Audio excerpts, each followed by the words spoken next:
আল্লাহ রাব্বুল আলামিন কোরআন শরীফের ভিতরে বলেছেন, লাশ-শামসু ইয়ামবাগি লাহা আন তুদরিকাল কামারা ওয়ালাল লাইলু সাবিকুন নাহার ওয়া কুল্লুন ফি ফালাকি ইয়াসবাহুন।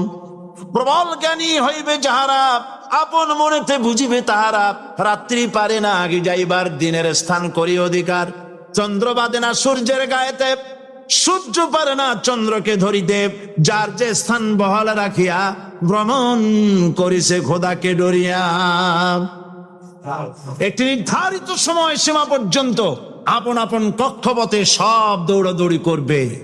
কারো সাথে অ্যাক্সিডেন্ট হবে না কারো।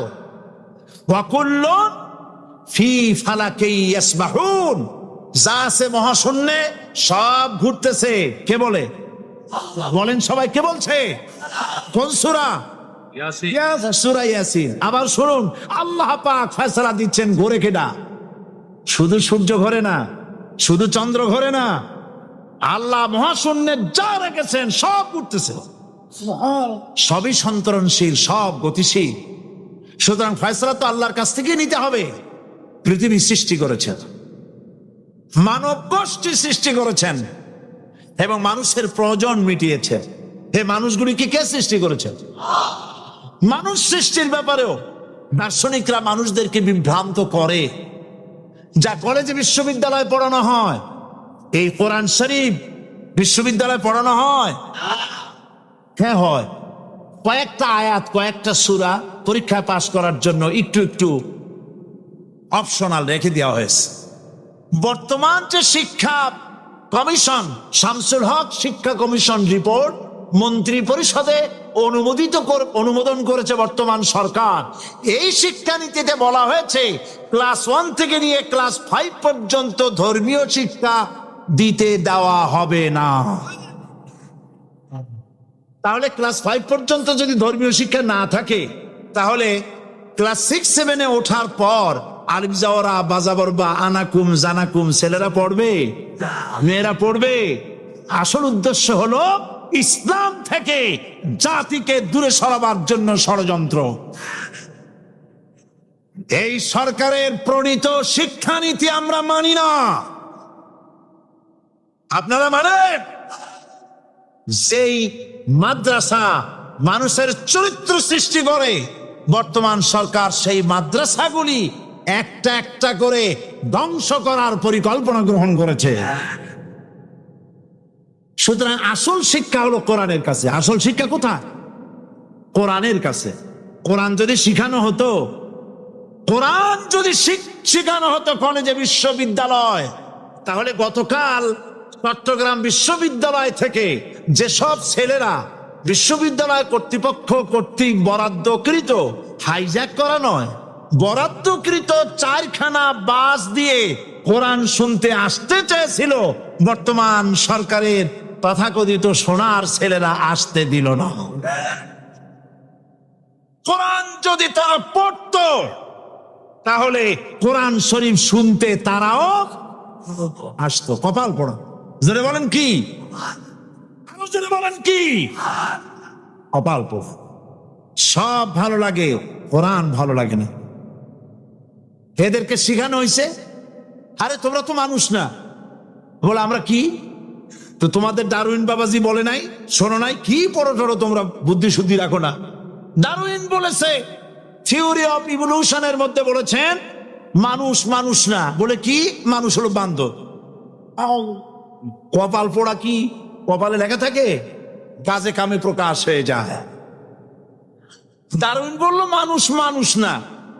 আলফ্রেড বললেন মানুষ হলো মানুষই ঠিক, তবে মানুষ হলো সেক্স সর্বস্ব জীব। সেক্স সমস্যার সমাধান করলে মানুষের সব সমস্যার সমাধান হয়ে যাবে। কার্ল মার্কস বললেন মানুষ হলো পেট সর্বস্ব জীব, পেট সমস্যার সমাধান করে দিলে সব সমস্যা শেষ। আর ডারউইন বললেন মানুষ মানুষই না, মানুষ কি? বলে বান্দর। ওরাং ওটাং শিম্পাজি আর ব্যাং থেকে মানুষের উৎপত্তি হয়েছে। আমি যখন জীবনের প্রথম শিম্পাজি দেখলাম, ওরাং ওটাং দেখলাম, তখন আমি মনে করেছি যে ডারউইন খামোখা ভুল করে নাই, এইটা দেখেই ও মনে করেছে যে এই হচ্ছে আমার মাতামহের গোষ্ঠী, এই হলো পিতামহের গোষ্ঠী। আপনারা একটু মাথা কাটায় চিন্তা করেন, মানুষ যদি বান্দর থেকে হবে, আজও বানর ফরেস্ট এরিয়া আছে কিনা বাংলাদেশে? চিল্লায় বলেন আছে কিনা? তো মানুষ যদি বান্দর থেকেই হবে, আপনারা কি কোনোদিন দেখেছেন যে একটা বান্দরের কোমর পর্যন্ত মানুষের মতো হয়ে সারছে? আর কিছুদিন গেলেই পুরা মানুষ হয়ে যাবে, গলা পর্যন্ত মানুষের মতো হয়ে গেছে, আর কদিন গেলেই মানুষ হয়ে যাবে। দেখছেন কখনো? আচ্ছা আপনারা বলেন, পাবদা মাছ আপনারা চট্টগ্রামে কি বলেন? পাবদাই বল। পাবদা মাছ দেখতে কি মাছের মতো লাগে? বোয়াল মাছের মতো। কোন পাগলে কি বলছে কথা যে বোয়ালের পূর্বপুরুষ পাবদা? পাবদাগুলি ফুটি টুটি খাইয়ে খাইয়ে আস্তে আস্তে বোয়াল হয়ে গেছে, এ কথা কেউ বলে? আচ্ছা, শোলের যে ছোট সাইজ, শোল মাছ, গজাল মাছ, এর যে ছোট্ট সাইজ ভর্তা করে খায়, শুটকি বানায় খায়, ওগুলোর কি বলে? টাকি মাছ। এই টাকি মাছ দেখতে শোল মাছের মতো। কেউ পাগলকে আজ পর্যন্ত বলেছে যে শোল মাছের পূর্বপুরুষ টাকি, টাকিগুলা সার মার খাইয়া আস্তে আস্তে শৌলে পরিণত হয়ে গেছে? কেউ বলেছে? ডারউইন কয় বোতল খাইয়েছে এই মতবাদ লিখছে আল্লাহ ভালো জানে, যে বান্দরের থেকে মানুষ আবিষ্কার হয়েছে। নাউজুবিল্লাহ। এগুলি পড়ানো হয় কলেজে, বিশ্ববিদ্যালয়, তাই আমাদের সোনার ছেলেরা বান্দরামি করে। ওদের যদি পড়ানো হইতো তোমরা বান্দরের গোষ্ঠী নও, তোমরা মানুষ। মর্যাদা কার বেশি, বান্দরের না মানুষের? এ পৃথিবীর প্রথম মানুষকে আদম আলাইহিস সালাম। আদম হইছেন কি দিয়ে? মাটি দিয়ে। আল্লাহ রাব্বুল আলামিন যিনি মানুষ সৃষ্টি করেছেন, তিনি কোরআন শরীফের ভিতরে বলে দিয়েছেন, আমি প্রথমেই বলেছি, আপনারা লক্ষ্য করুন, এই কোরআন তাবিজের কিতাব নয়, এই কোরআন তদবিরের কিতাব নয়, ঝাড়ফুঁকের কিতাব নয়। কোরআন হলো পৃথিবীর মানুষের জন্য কোড অফ লাইফ, পূর্ণাঙ্গ জীবন বিধান। সবকিছু আল্লাহ পাক কোরআনের ভিতরে বলে দিয়েছেন, কোন জিনিস বাদ দেন নাই।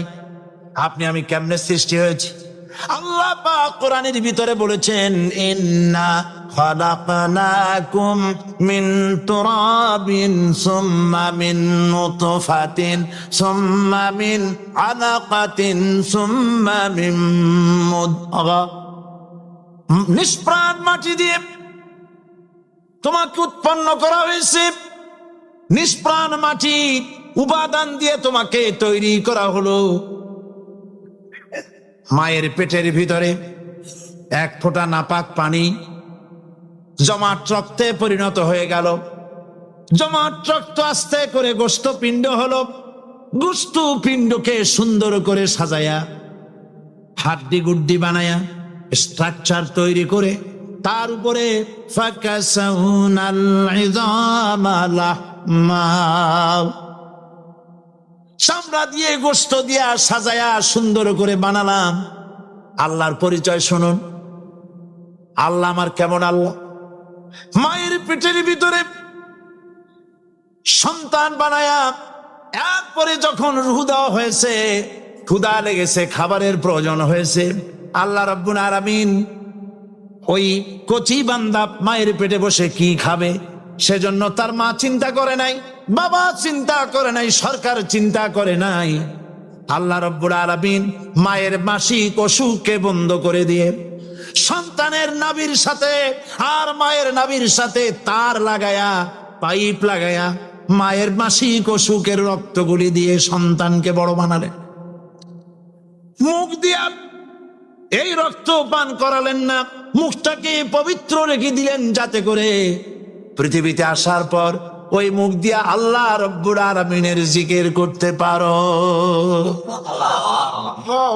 সন্তান মায়ের ভিতরে পেটের ভিতরে বড় হলো, আল্লাহ রাব্বুল আলামিন বলেন মাস দিন যখন পুরা হয়ে গেল, সুম্মা নুখরিজুকুম তিফলা, বাচ্চার আকারে পৃথিবীতে নিয়ে আসলাম। এখন খাবা কি?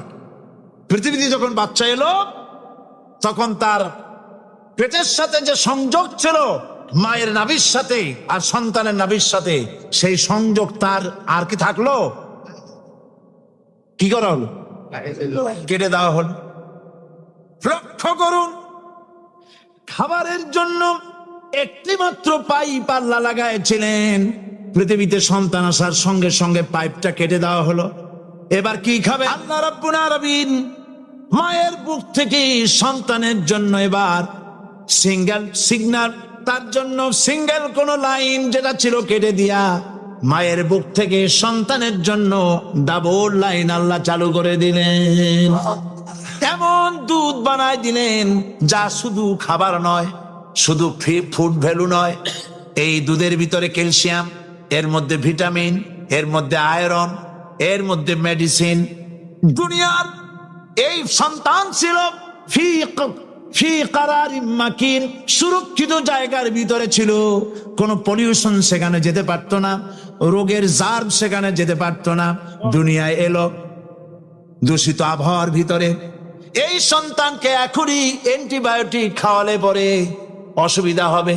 আল্লাহ রাব্বুল আলামিন মায়ের দুধের ভিতরে ঔষধ দিয়া রোগের প্রতিষেধক বানায়া দিলেন। এ হলো আমার আল্লাহ। এ আমার কে? আল্লাহ। জোরে বলেন আল্লাহ। আল্লাহ আল্লাহ রাব্বুল আলামিন মায়ের দুধ দিয়ে সন্তানকে বড় করলেন আর শোনায় দিলেন, খবরদার এই মায়ের সাথে, এই বাপের সাথে নাফরমানি করবি না। মা বাপের জন্য আমার কাছে দোয়া করবি, রব্বির হামহুমা কামা রাব্বায়ানি সগীরা। সবাই পড়েন আমার সাথে, রব্বির হামহুমা কামা রাব্বায়ানি সগীরা।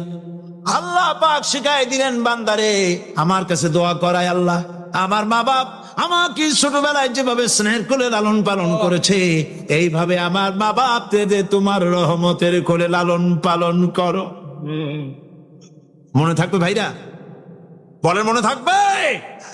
প্রত্যেক নামাজের পরে মা বাবার জন্য দোয়া করবেন, বেঁচে থাকুক আর মরে যাক, দোয়া করবেনই। মনে থাকবে? রব্বির হামহুমা কামা রাব্বায়ানি সগীরা। আবার পড়েন, রব্বির হামহুমা কামা রাব্বায়ানি সগীরা। আল্লাহ পাক মায়ের মর্যাদা এত বাড়াইছেন। সাহাবী প্রশ্ন করেছে, ইয়া রাসূলুল্লাহ খেদমত করব কার? হুজুর বলেন তোমার মায়ের, তারপরে কার? তোমার মায়ের, তারপরে কার? তোমার মায়ের, তারপরে কার? তোমার পিতার। বাপের চাইতে মায়ের মর্যাদা আল্লাহ 3 গুণ বাড়াইয়া দিলেন, 3 গুণ বৃদ্ধি করে দিলেন। হাদিস শরীফে এসেছে, হযরত আবী হুরায়রা রাদিয়াল্লাহু তাআলা আনহু রাসূলের কাছে এসে রাতের বেলায় কাঁদতেছিলেন। হুজুর প্রশ্ন করলেন, আবু হুরায়রা কাঁদো কেন? হযরত আবু হুরায়রা বলছেন, হুজুর মা আমাকে মেরেছে। তিনি প্রশ্ন করলেন, আচ্ছা মা তোমার মারলো কেন? তুমি কি কোনো বেয়াদবি করছো? তিনি বললেন না, তবে মারলো কেন? হযরত আবু হুরায়রা বলেন, ইয়া রাসূলুল্লাহ আপনার খেদমত থেকে বাড়ি ফিরতে আমার দেরি হয়ে গিয়েছিল। গভীর রাত্রে যখন বাড়ি গেছি, মা আমাকে প্রশ্ন করলেন, বাবা দেরি হলো কেন? কোথায় ছিলি? তাম পৃথিবীর মানুষ যেই কদম মোবারক চুমু দিতে পারলে ধন্য হয়ে যায়, সেই আখিরি জামানার পয়গম্বর নবী মুহাম্মদ রাসূলুল্লাহ সাল্লাল্লাহু আলাইহি সাল্লামের দরবার থেকে আসতে আমার দেরি হয়ে গেছে। ইয়া রাসূলুল্লাহ আমার মা আপনার নাম শুনে তার গা জ্বলে উঠল, তিনি কাফের মুশরিকা। আপনার নাম শুনে অগ্নি শর্মা হয়ে আমাকে ধরে পিটানো আরম্ভ করলেন আর বললেন, আবু হুরায়রা হয় মুহাম্মদ সাল্লাল্লাহু আলাইহি সাল্লামের বাড়ি ছাড়বি, নইলে আমার বাড়ি ছাড়বি, কি করবি বল? মার খেতে খেতে আমি বললাম, মা তোমার গায়ে যত শক্তি আছে আমারে মারো, তোমার বাড়ি শুদ্ধ, তাম দুনিয়াটা ছেড়ে দিতে পারি, মুহাম্মদ রাসূলুল্লাহর কদম মোবারক ছেড়ে দিতে পারি না। আল্লাহ! হুজুর আমার মা গলা ধাক্কা মেরে আমাকে বের করে দিয়েছেন। হুজুর বলছেন, আবু হুরায়রা মা তোমাকে মেরেছে, আর আমার কাছে নালিশ করছো, আমি তোমার মায়ের কোনো বিচার করতে পারবো না।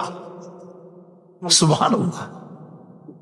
এত বড় পাওয়ারফুল নবী, শানওয়ালা, ইজ্জতওয়ালি, বরকতওয়ালি, এত বড় নবী বলছেন মা মেরেছে, আমার করার কিচ্ছু নাই। সুবহানাল্লাহ। তোমার মা মুশরিকা হোক আর যাই হোক, তোমার মা। সুবহানাল্লাহ বলে। আমার বন্ধুগণ, হযরত আবু হুরায়রা বলেন, ইয়া রাসূলুল্লাহ, মায়ের বিরুদ্ধে কোনো অভিযোগ নিয়ে আমি আপনার কাছে আসি নাই। হুজুর বললেন, কেন আসছো বলো খুলে। আবু হুরায়রা বলেন, হুজুর আমি জানি আপনি আল্লাহর দরবারে যদি কোনো ব্যাপারে হাত তোলেন আল্লাহ মঞ্জুর করে ফেলেন। আপনি দয়া করে আমার মার জন্য দোয়া করেন, আল্লাহ যেন হেদায়েত দিয়ে দেন। আমার নবীজি দুখানে হাত উত্তোলন করলেন, বললেন, আল্লাহুম্মা ইহদি উম্মা আবি হুরায়রা।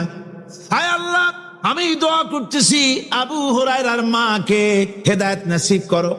হুজুর হাত তুলে মোনাজাত করছেন, আবু হুরায়রা দৌড় দিলেন বাড়ির দিকে। কয়েকজন সাহাবী হযরত আবু হুরায়রার জামা টেনে ধরেছে, এই ভদ্রলোক দৌড়ায় কেন?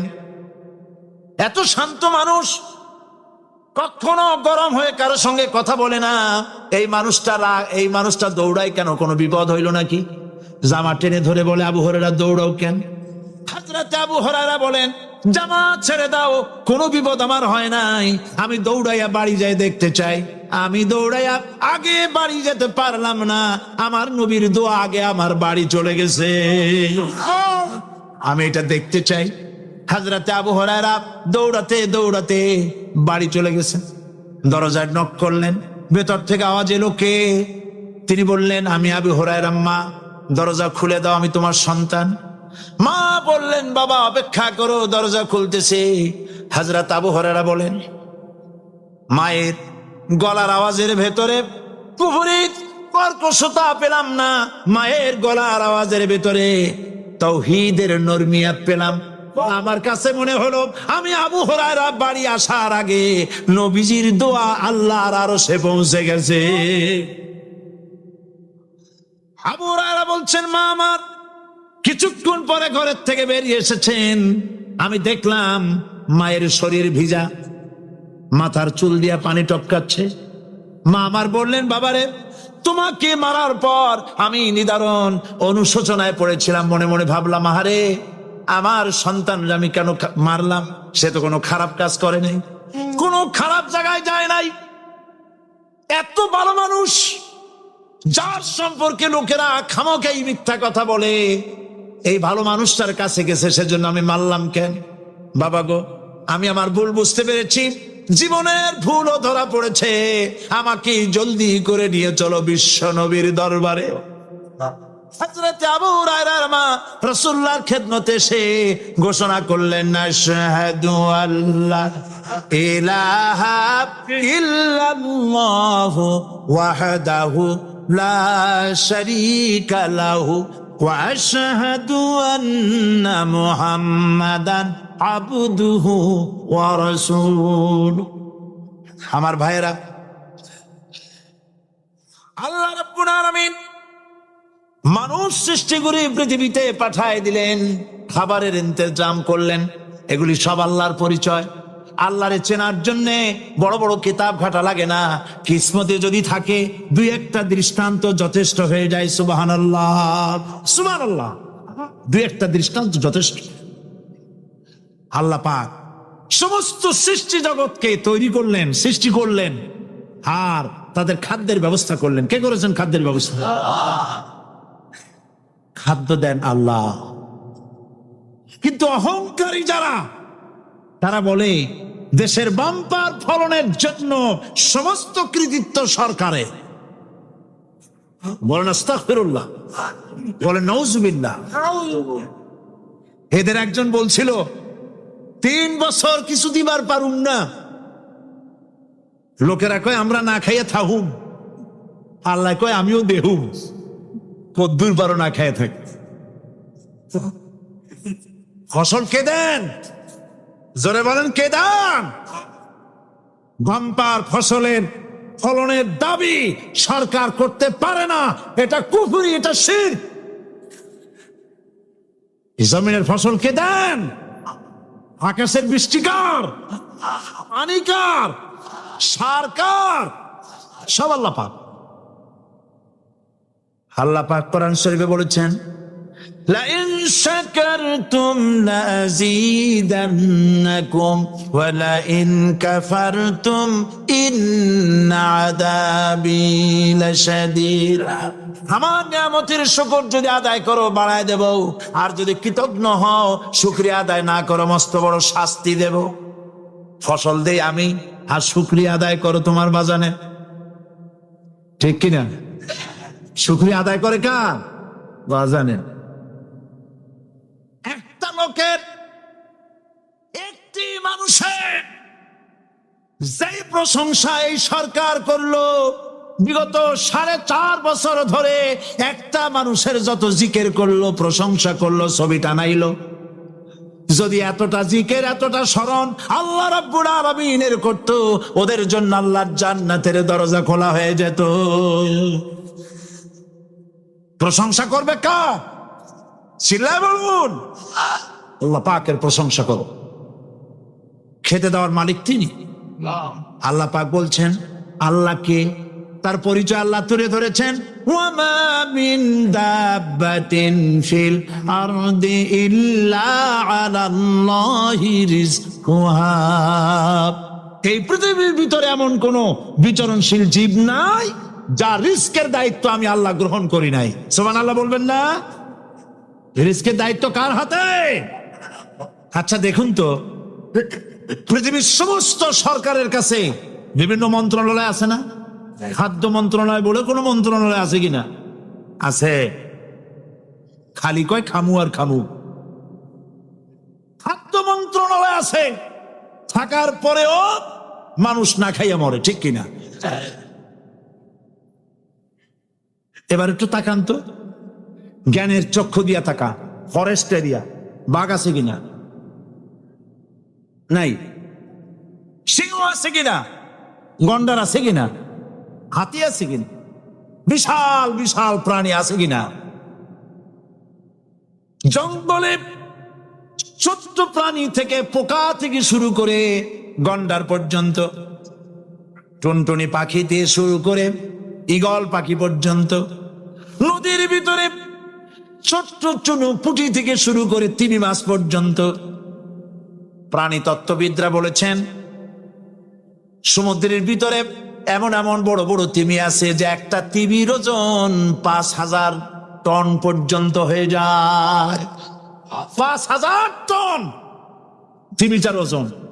এর যখন বাচ্চা হয় তখন বাচ্চার দৈনিক দুধ লাগে 50 থেকে 60 মণ পর্যন্ত। কে ব্যবস্থা করে? রুহান মান ফেরেশতা। তো ওর মা যেমন বাচ্চা তো সেরকম হোক, ঠিক কিনা? কে দেয় খাবার? এবার দেখেন তো, আপনার দেশের এই জঙ্গলে কত হাতি আছে। হাতিরা মিছিল করে আসছে যে আল্লাহ আমাদের এখন আর খাইতে যেতে দিতে পারে না, বাংলাদেশের গভর্নমেন্ট কিছু দেও। আসছে না, খাইয়া ক্ষুধার জ্বালায় হাতি মরেছে, বাঘ মরেছে, সিংহ মরেছে। এর কোন দৃষ্টান্ত আছে? ক্ষুধার জ্বালায় আকাশের উড়ন্ত পাখিরা ছটফট করে মারা গেছে, দৃষ্টান্ত আছে? নদীর মাছেরা ক্ষুধার জ্বালায় ভেসে উঠেছে, না খাইয়া মরে গেছে, দৃষ্টান্ত আছে? মহান আল্লাহ রাব্বুল আলামিন কোরআন শরীফের ভিতরে বলেছেন অনেক প্রাণী এমন আছে যারা তাদের খাদ্যকে সঞ্চয় করে না, খাদ্যকে জমা করে না, আহরণ করে না। সকাল বেলায় একটা খাবার খেলো, দুপুরে কি খাবে তার জানা নাই। শকুন পৃথিবীর মাটি থেকে 3 মাইল উপরে ওড়ে, তার চোখকে আল্লাহ পাক এত তীক্ষ্ণ বানিয়ে দিয়েছেন, এই চট্টগ্রামের কোথায় মরা গরু আছে 3 মাইল উপর দিয়ে দেখতে পায়। সুবহানাল্লাহ করতে ইচ্ছা করে না। এই প্রাণীগুলি খাবারগুলি কোনো গভর্নমেন্ট জোগাড় করে রাখে নাই। আল্লাহ পাক বলেন সবার খাবার আমি দেই। সকাল বেলায় সমস্ত প্রাণীগুলি, মহাশূন্যে পাখি, পানির ভিতরে মৎস্যরাজি, জঙ্গলের ভিতরে হিংস্র প্রাণী, পোকামাকড় থেকে শুরু করে সবগুলো খালি পেটে সব বেরিয়ে যায়, কারো কোনো খাবারের মজুদ নাই। সন্ধ্যা হতে না হতে সমস্ত প্রাণীগুলির পেট ভরাইয়া আমি আবার যার যার ঘরে বেরায় দেই। وما من دابة في الأرض إلا على الله رزقها। সমস্ত প্রাণী রিজকের দায়িত্ব আমি আল্লাহর হাতে। কে দেয় রিজেক? জোরে বলুন, কে দেন? আল্লাহ তাআলা। কি খাবেন সব আল্লাহ জোগাড় করে দিয়েছেন। তরি তরকারি জোগাড় করেছেন, মাছ জোগাড় করেছেন, চাউল দিয়েছেন, খাবার দিয়েছেন, গোশত দিয়েছেন, সব দিয়ে দিয়েছেন। আল্লাহ রাব্বুল আলামিন সমস্ত জিনিস দিয়ে মানুষকে আল্লাহ পাক তার জন্য আল্লাহ সব করেছেন। খালাকালাকুম মা ফিল আরদি জামিআ।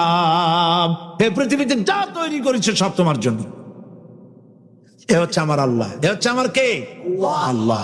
সে আল্লাহ পাক বলছেন, আল্লাহর পরিচয়, তিনি স্রষ্টা, তিনি রিজেক দাতা। এবার আইনদাতা কে? আইনদাতা কে? আরো জোরে বলুন। আইনদাতা আল্লাহ হচ্ছে আল্লাহর পরিচয়। ইনিল হুকমু ইল্লা লিল্লাহ আলা লাহুল খালকু ওয়াল আমর। সৃষ্টি যার, আইন চলবে তার। আমার দেশে আল্লাহর আইন চলছে। আমাদের দেশের কল কারখানা, ক্ষেত খামার, অফিস আদালত আল্লাহর আইন অনুযায়ী চলে? চলে না। বরং আল্লাহর আইনকে মুছে ফেলার জন্য নিজেদের আইন সৃষ্টি করার জন্য প্রচেষ্টা চালানো হচ্ছে। আল্লাহর আইন মানুষের জন্য সব থেকে বেশি উপযোগী, কারণ সৃষ্টি করেছেন কে? বলেন, কে করেছেন? আল্লাহ। প্রত্যেকটি মেশিন আপনি যা কিনবেন, রেডিও হোক, টিভি হোক, যে কোনো যন্ত্র হোক, গাড়ি হোক, তার সাথে একটা লিটারেচার, একটা বই তার সঙ্গে দিয়ে দেওয়া হয়। ওই বইয়ের মধ্যে লেখা থাকে এটা কিভাবে চালানো হবে, অপারেট করা হবে, তার সিস্টেম লেখা থাকে। আপনার ইচ্ছা মতো চালাইলে হবে না। এই মানব গোষ্ঠীকে সৃষ্টি করেছেন। এখন আপনি যদি আপনার আইন মতো চালান, তা কি চলবে? চলবে না। আপনি আপনার আইন মতো চালাচ্ছেন, ভালোভাবে চলতেছে? চলতেছে না। স্বরাষ্ট্রমন্ত্রী বলতেছেন সন্ত্রাসীদেরকে মাটির তলা থেকে খুঁজে বের করা হবে, কিন্তু নাকের উপর দিয়া ব্রিফকেস চুরি হয়ে যায়, উনি তা ধরতে পারেন না। এই হলো আইন। অনাবরত খুন হচ্ছে, অনাবরত সন্ত্রাসী তৎপরতা চলছে। আর ওনারা বলছেন আগের থেকে এগুলি চলে আসছে, একজনের খুনের বিচার না হইলে এরকম খুন তো হইতেই থাকবে। তাহলে খুনকে, হত্যাকে, সন্ত্রাসকে সরকার জাস্টিফাইড করছে। নাউজুবিল্লাহি মিন যালিক। এই জন্য আইন হতে হবে আল্লাহর। আইন হতে হবে কার? চিল্লায় বলেন, আল্লাহ পাকের আইন হতে হবে। আমি একদিন পার্লামেন্টে বলেছিলাম, আমার দেশের নেতা নেত্রীরা বারবার হজ করতে যান, উমরা করতে যান, সেখান থেকে আসার সময় কি আনেন? আতর, পাথর, সুরমা আর ফুরমা, এই কিছু নিয়ে আসলেন। কিন্তু আমি বলেছি, আপনারা কি কিছু চোখে দেখেন না? পার্লামেন্টে এইভাবে বক্তৃতা করেছি, কিছু চোখে দেখেন না? আমি প্রশ্ন করে আমি আবার জবাব দিচ্ছি, আপনারা যারা হজ করতে যান, উমরা করতে যান, হজের কথাই ধরি, এই হজ করতে যখন যান তখন মুজদালিফায় একটা রাত কাটাইতে হয়। সেটা কোন দিন? ইয়ৌমে আরাফার পরের দিন। এই মাঠে দালান কোঠা আছে, এখানে বেড়া আছে, শামিয়ানা আছে, পর্দা আছে, তাবু আছে, কিচ্ছু নাই। লক্ষ লক্ষ নারী আর পুরুষ পাশাপাশি শুয়ে থাকে। সুবহানাল্লাহ কইতে ইচ্ছা করে না। সারা রাত জনে জনে পুলিশ পাহারাদার নাই। কিরকম মেয়ে এলো, চাঁদের সৌন্দর্য হার মানায় দিতে পারে এরকম সুন্দরী। এরকম সুন্দরী নারী, সুদর্শন পুরুষ পাশাপাশি রাস্তার ধারে মরুভূমির ভিতরে সারা রাত কাটাচ্ছে। ইয়মে আরাফার পরের রাতটা, একটা রাত পুরা। এভাবে চলতেছে বছরের পর বছর, শতাব্দীর পর শতাব্দী, সহস্রাব্দীর পরে সহস্রাব্দী। আমি প্রশ্ন করি, পৃথিবীর ইতিহাসে কেউ কি এমন কথা বলতে পেরেছে, লিখতে পেরেছে যে মুজদালিফার রাতে সেখান থেকে 10টা নারী হাইজ্যাক হয়েছে, 5টা নারী লাঞ্ছিত হয়েছে? বলতে পারবে? গভীর রাত্রে পুরুষ সঙ্গী ছাড়া সুন্দরী রমণী, যুবতী রমণী একাকিনী নিজের ঘর ছেড়ে আল্লাহর ঘরে তওয়াব করতে আসে। তওয়াব সেরে তাহাজ্জুদের নামাজ পড়ে আল্লাহর কাছে মোনাজাত করে একা একা হাজার হাজার লাখো পুরুষের ভিতর থেকে আপন ঘরে ফিরে যায়। কারো বাবার হিম্মত নাই একবার তাকায় এসে তো রূপ উপভোগ করার জন্য আবার তাকা, অথবা তার আঁচল ধরে টান মারে। হাসি ইতিহাস, কথা কন না কেন? সুন্দরী একটা মাইয়া মক্কা থেকে মদিনা থেকে পাওয়া যায় না, 15 দিন হয়ে গেছে। হয়েছে কখনো? এবার জবাব দেন, কেন হয় না? কেন হয় না? আমার দেশের মেয়েরা রাস্তা দিয়ে হাঁটতে পারে না। হাই স্কুল মেয়েদের, হাই স্কুল মেয়েদের কলেজ যখন ছুটি হয়, তথাকথিত সোনার ছেলেরা গেটের সামনে এতিমের মতো কারায় থাকে। অনবরত হাইজ্যাক হচ্ছে, ধর্ষণের সেঞ্চুরি হচ্ছে। আর ওখানে হয় না কেন? ওখানে হয় না এই কারণে, এই কোরআনের আইন আল্লাহ রাব্বুল আলামিন যে আইন দিয়েছেন, ওখানে আইন বলবৎ আছে। আছে নাকি? আছে কিনা? কোন পুরুষ কোন নারীকে ধর্ষণ করেছে যদি প্রমাণিত হয়, সে যদি ফাহাদের ছেলে হয় আর ফাহাদের মেয়েও হয়, কোরআনের শাস্তি হলো পাথর মেরে উড়াইয়া দাও। তাকে জানিয়ে দেওয়া হবে রেডিও টিভির মাধ্যমে, জেনাকারের ব্যভিচারীর শাস্তি হবে। চতুর্দিকে হাজারো লোকেরা দাঁড়াবে, হাতে পাথর নিয়ে, পাথর মেরে তাকে তার গোশত হাড্ডি বাতাসের সাথে উড়ায় দেবে। একজন মানুষ আর একজন মানুষকে খুন করলো, এই আসামি ধরা পড়ে গেল, কোরআনের শাস্তি হলো যখন ধরা পড়বে প্রমাণিত হবে, যেমন ভাবে হত্যা করেছে পরেও হত্যা করো। এই দৃশ্য, এই আইন যদি বাংলাদেশে যদি এই আইন চালু হয়ে যেত, খুনের আসামি ধরা পড়েছে জেনার আসামি, প্রকাশ্য ময়দানে এলো, সাক্ষী প্রমাণে কোর্টে প্রমাণিত হলো সত্যি সে খুনি। এই বিশাল আউটার স্টেডিয়ামের মাঝখানে খুনি কি দাঁড় করাও, চতুর্দিকে হাজারো লাখো মানুষ থাকুক, রেডিও টিভির ক্যামেরা কার্যকর হবে, পত্র পত্রিকার সাংবাদিকরা আসবে, তরবারির এক আঘাতে খুনির কল্লাটা উড়ায় দাও, দেহটা নিঃসার হয়ে জমিনে পড়ে যাবে। এই দৃশ্য যারা দেখবে স্বচক্ষে, রেডিওতে, পত্র পত্রিকায়, আর 1 বছরের ভেতরে খুন করার হিম্মত কারো কলিজায় উঠবে? জেনাকারের পাথর মেরে দেওয়া, পাথর মেরে উড়িয়ে দেওয়ার শাস্তি যদি চোখে কেউ দেখে, জেনা করার পুলক আর জাগবে? এটা নাম আল্লাহর আইন। এই আইন কার? এই আইন কার? এই আইন যতদিন পর্যন্ত বাংলার মানুষের, মুসলমানদের উপরে কার্যকরী না হচ্ছে, এই দেশে কার্যকরী না হবে, ততদিন পর্যন্ত হত্যা, ধর্ষণ, খুন বন্ধ হবে না। বন্ধ হবে। সুতরাং এই আইন হচ্ছে কার? আরো জোরে বলে, আল্লাহ রাব্বুল আলামিন।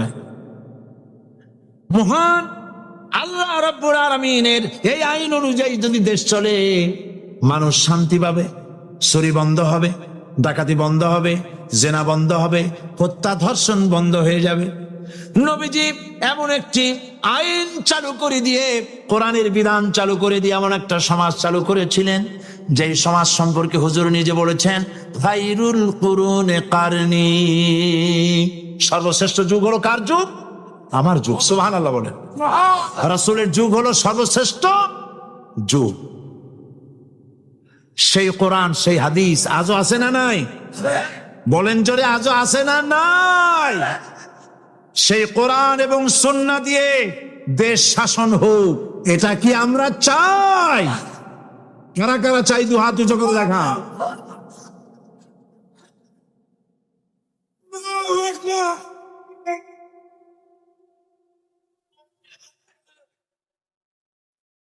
আরে ভাই, আপনারা দাঁড়ায় গেলেন কেন? বসেন বসেন। আমি তো একটা স্লোগান দিতে বললাম। হাত দেখতে চাইছি আমি, মাথা দেখতে চাই নাই।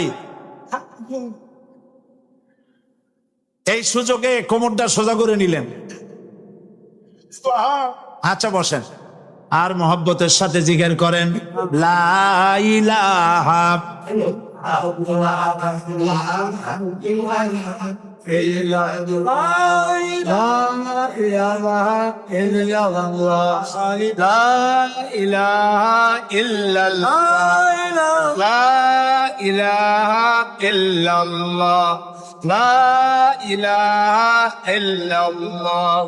জোরে সোরে সবাই জিকির করেন লা ইলাহা ইল্লাল্লাহ, লা ইলাহা, লা ইলাহা, লা ইলাহা ইল্লাল্লাহু মুহাম্মাদুর রাসূলুল্লাহ।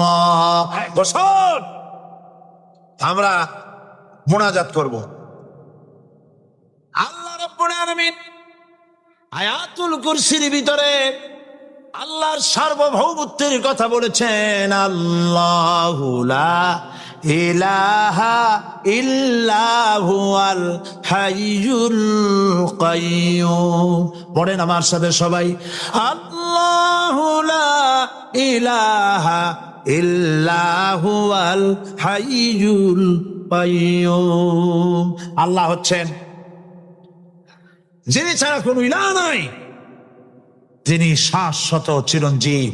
সুবহানাল্লাহি ওয়া বিহামদিহি। আগামীকাল এর বাকি অংশ আমি আপনাদের সামনে আলোচনা করব ইনশাআল্লাহ। জোরে বলেন ইনশাআল্লাহ। দাঁড়ানো ভাইরা বসেন। আপনাদের পাশে যারা দাঁড়িয়েছেন অনুরোধ করে বসায় দেন। বলেন যে আর 5টা মিনিট বসেন, আল্লাহর রাস্তায় হাঁটেন না। হ্যাঁ বলেন, বলেন আপনারা যে আল্লাহর রাস্তায় হাঁটেন না, বসেন সবাই বসেন। এত বড় মাহফিলের মুনাজাত, সুবহানাল্লাহ বল। চট্টগ্রামের ইতিহাসের শ্রেষ্ঠ মাহফিল, চিল্লায় বলেন সুবহানাল্লাহ। গোটা বিশ্বের কোরআনের শ্রেষ্ঠ মাহফিল, বলেন সুবহানাল্লাহ। যারা বলেন আলহামদুলিল্লাহ। আগামীকাল এ মাহফিলের আখেরি মুনাজাত হবে ইনশাআল্লাহ। বলেন ইনশাআল্লাহ। আমি আন্তরিকভাবে দুঃখিত, প্রতি বছর আমার মা বোনদের জন্য, চট্টগ্রামবাসী আমার মা বোনদের জন্য আলাদাভাবে তাদের প্রশ্নের উত্তর দেই এবং তাদের সামনে কোরআন হাদিসের কথা আলাদাভাবে বলি। এবছর দিন কম হয়ে গেল বলে মহিলারা, মা বোনেরা বঞ্চিতা হয়ে গেলেন। শিশু কিশোরদের জন্য আলাদাভাবে সমাবেশ করা হয়, তাও বঞ্চিত হয়ে গেল। এই বিশাল তাফসীরুল কোরআন মাহফিলের বরকত থেকে চিটাগংবাসীকে যারা বঞ্চিত করলো, আল্লাহ তাদের হেদায়েত নসিব করে দিন। যদি হৃদয় থাকে, যদি হৃদয় বলে কিছু থাকে, বিবেক বলে যদি কিছু থাকে, আর শরীর যদি মুসলমানের পিওর রক্ত থাকে, তাহলে বাড়ি বসে অনুশোচনা করা উচিত, চোখের পানি ফেলানো উচিত ওই সব লোকের যারা এই বরকতপূর্ণ মাহফিলকে বাধা দিয়েছে। আর যাদের কলজার মধ্যে আল্লাহ মোহর মেরে দিছে, এগুলোর তো হেদায়েত হবে না। যাদেরকে আল্লাহ পাক তৈরি করেছেন জাহান্নামের জন্য, ওদের কাছে মাহফিল সহ্যই হবে না। নাউজুবিল্লাহ বলেন। চট্টগ্রামবাসীর জন্য তাফসীরুল কোরআন মাহফিল নিয়ামত। এই নিয়ামত কিয়ামত পর্যন্ত আল্লাহ টিকায় রাখুন, বলি আমিন। আগামীকালের আখেরি মোনাজাতে সমস্ত মুসলমান চতুর্দিক থেকে আল্লাহ পাকের নারা লাগাতে লাগাতে আসবেন। আল্লাহু আকবার।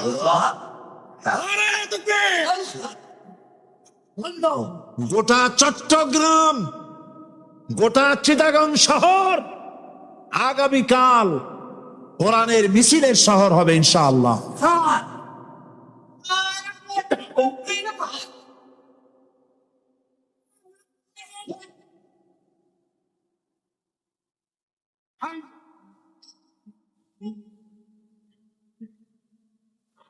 সকল ধন এবং সম্পদের মূল মালিক হচ্ছেন আল্লাহ পাক। সমস্ত ধন সম্পদের মালিক কে? আল্লাহ সুবহানাহু ওয়া তাআলা। কোরআনে কারীম বলছে, লিল্লাহি মা ফিস সামাওয়াতি ওয়া মা ফিল আরদ। আকাশ এবং জমিনের ভিতরে যা কিছু আছে সব কিছুর মালিকানা কার?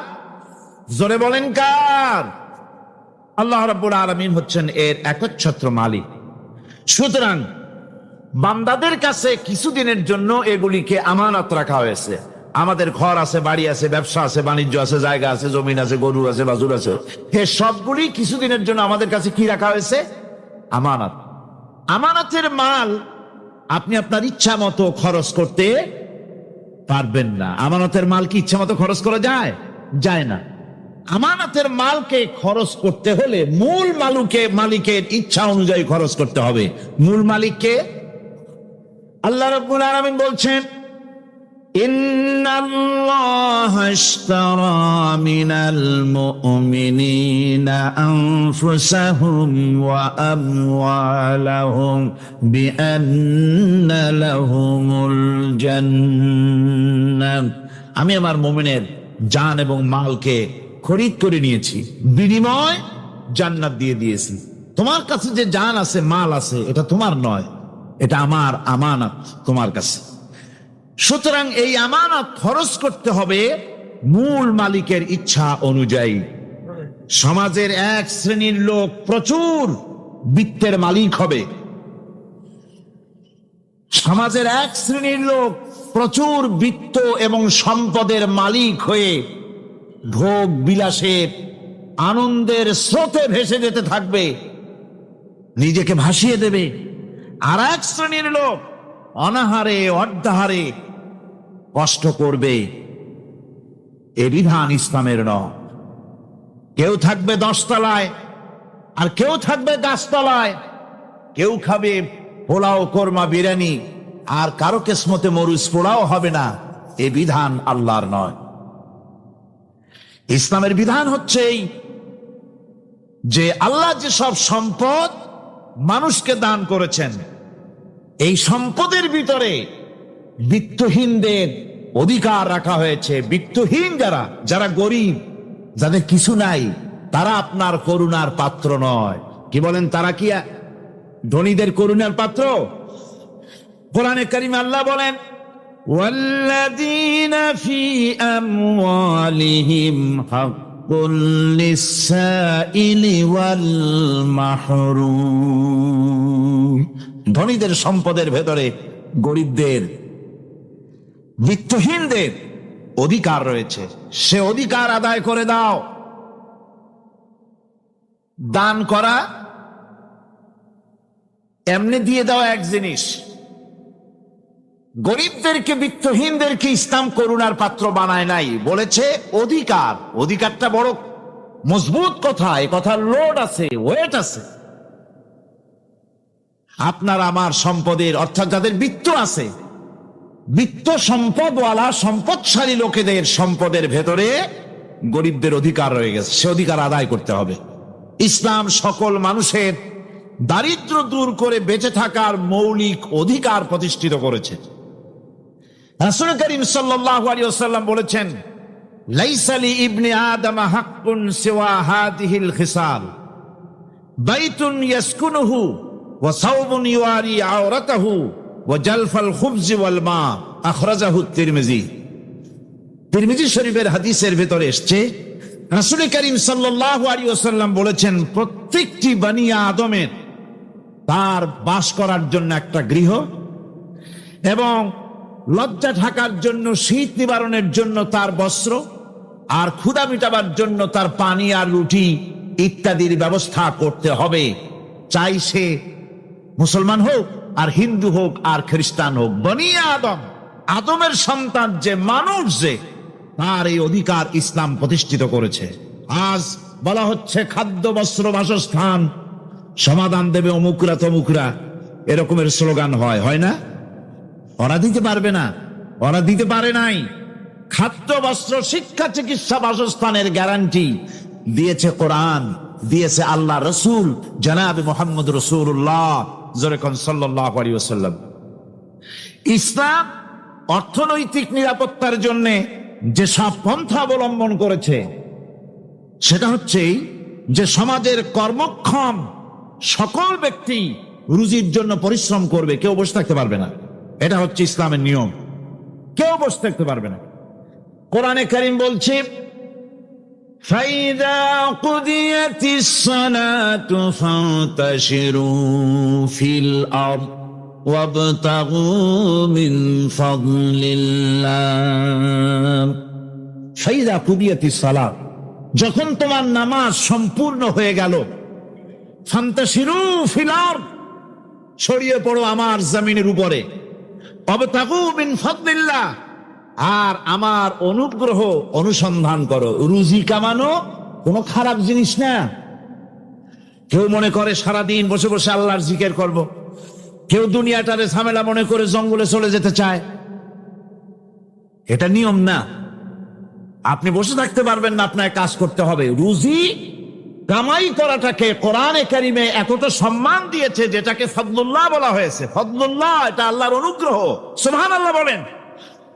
এটাকে ফদলুল্লাহ বলা হয়েছে, এটা জিনাতুল্লাহ বলা হয়েছে।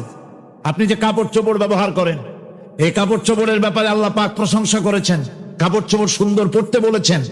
তারপরে রুজি রোজগার হালাল করতে বলা হয়েছে, এবং রুজি কামাবার ব্যাপারে হালাল ভাবে রুজি কামাবার জন্য ইন্সপিরেশন দেওয়া হয়েছে কোরআন এবং হাদিসে। রাসূল করিম সাল্লাল্লাহু আলাইহি ওয়াসাল্লাম বলেছেন, আল কাসিবু হাবিবুল্লাহ, সহস্তে যে উপার্জন করে সে আল্লাহর বন্ধু। যে ব্যক্তি ঠেলা গাড়ি চালায়, কুলি মজুর, রিক্সা চালায়, নিন্দা নাই, তাকে নিন্দা করা যাবে না। রিক্সাওয়ালাও একটা গুরুত্বপূর্ণ দায়িত্ব পালন করছে। কুমার, কামার, তাঁতি, জেলে, ধোপা, নাপিত সবাই কাজ করছে। প্রত্যেক কাজের সম্মান ইসলাম দেয়। সুবহানাল্লাহ কন।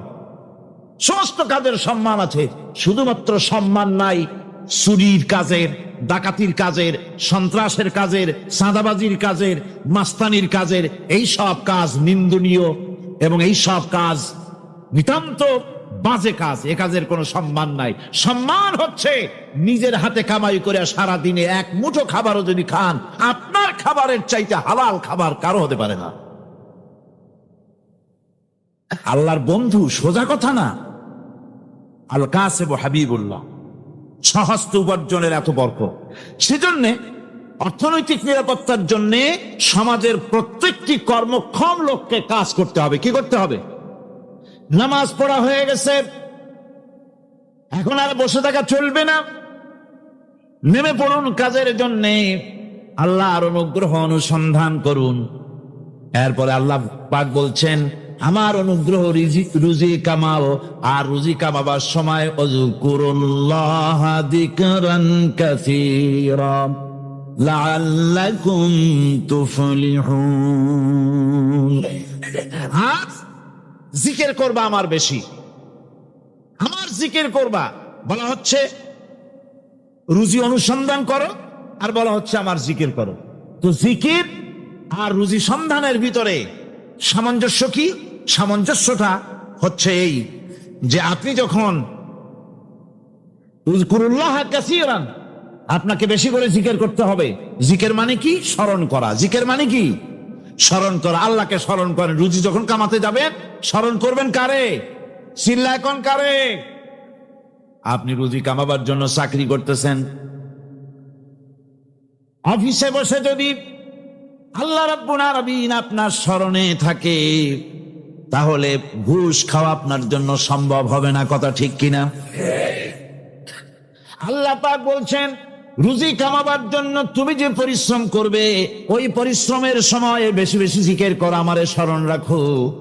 অফিসে বসে যখন তুমি কাজ করবে, আমি যদি স্মরণে থাকি, তাহলে তুমি ঘুষ খাইতে পারবে না। তুমি জমিন চাষ করবে, জমিন চাষ করার সময় আমি যদি তোমার স্মরণে থাকি, জমিনের আইল ঠেলা তোমার পক্ষে সম্ভব হবে না। যত রকমের রুজি রোজগারের পথ আছে, আমাকে স্মরণ করো, খারাপ পথ থেকে বাঁচো, হালাল ভাবে রুজি কামাও। হালাল রুজির ভিতরে আল্লাহ রব্বুল আলামিন বরকত দিয়ে দিবেন। আর কাজ করার জন্য বলা হয়েছে, রাসূল করিম সাল্লাল্লাহু আলাইহি ওয়াসাল্লাম বলেছেন, ইজা সাল্লাইতুমুল ফাজরা ফালা তানুমু আন তালবি আরযাকুকুম। ফজরের নামাজ পড়া হয়ে গেছে, ঘুমায়ও না। আমাদের একটা আম অভ্যাস হয়ে গেছে, ফজরের নামাজ পড়ে ঘুমান। হাদিস শরীফে বলা হচ্ছে, ফজরের নামাজ পড়া হয়ে গেছে, ঘুমায়ও না।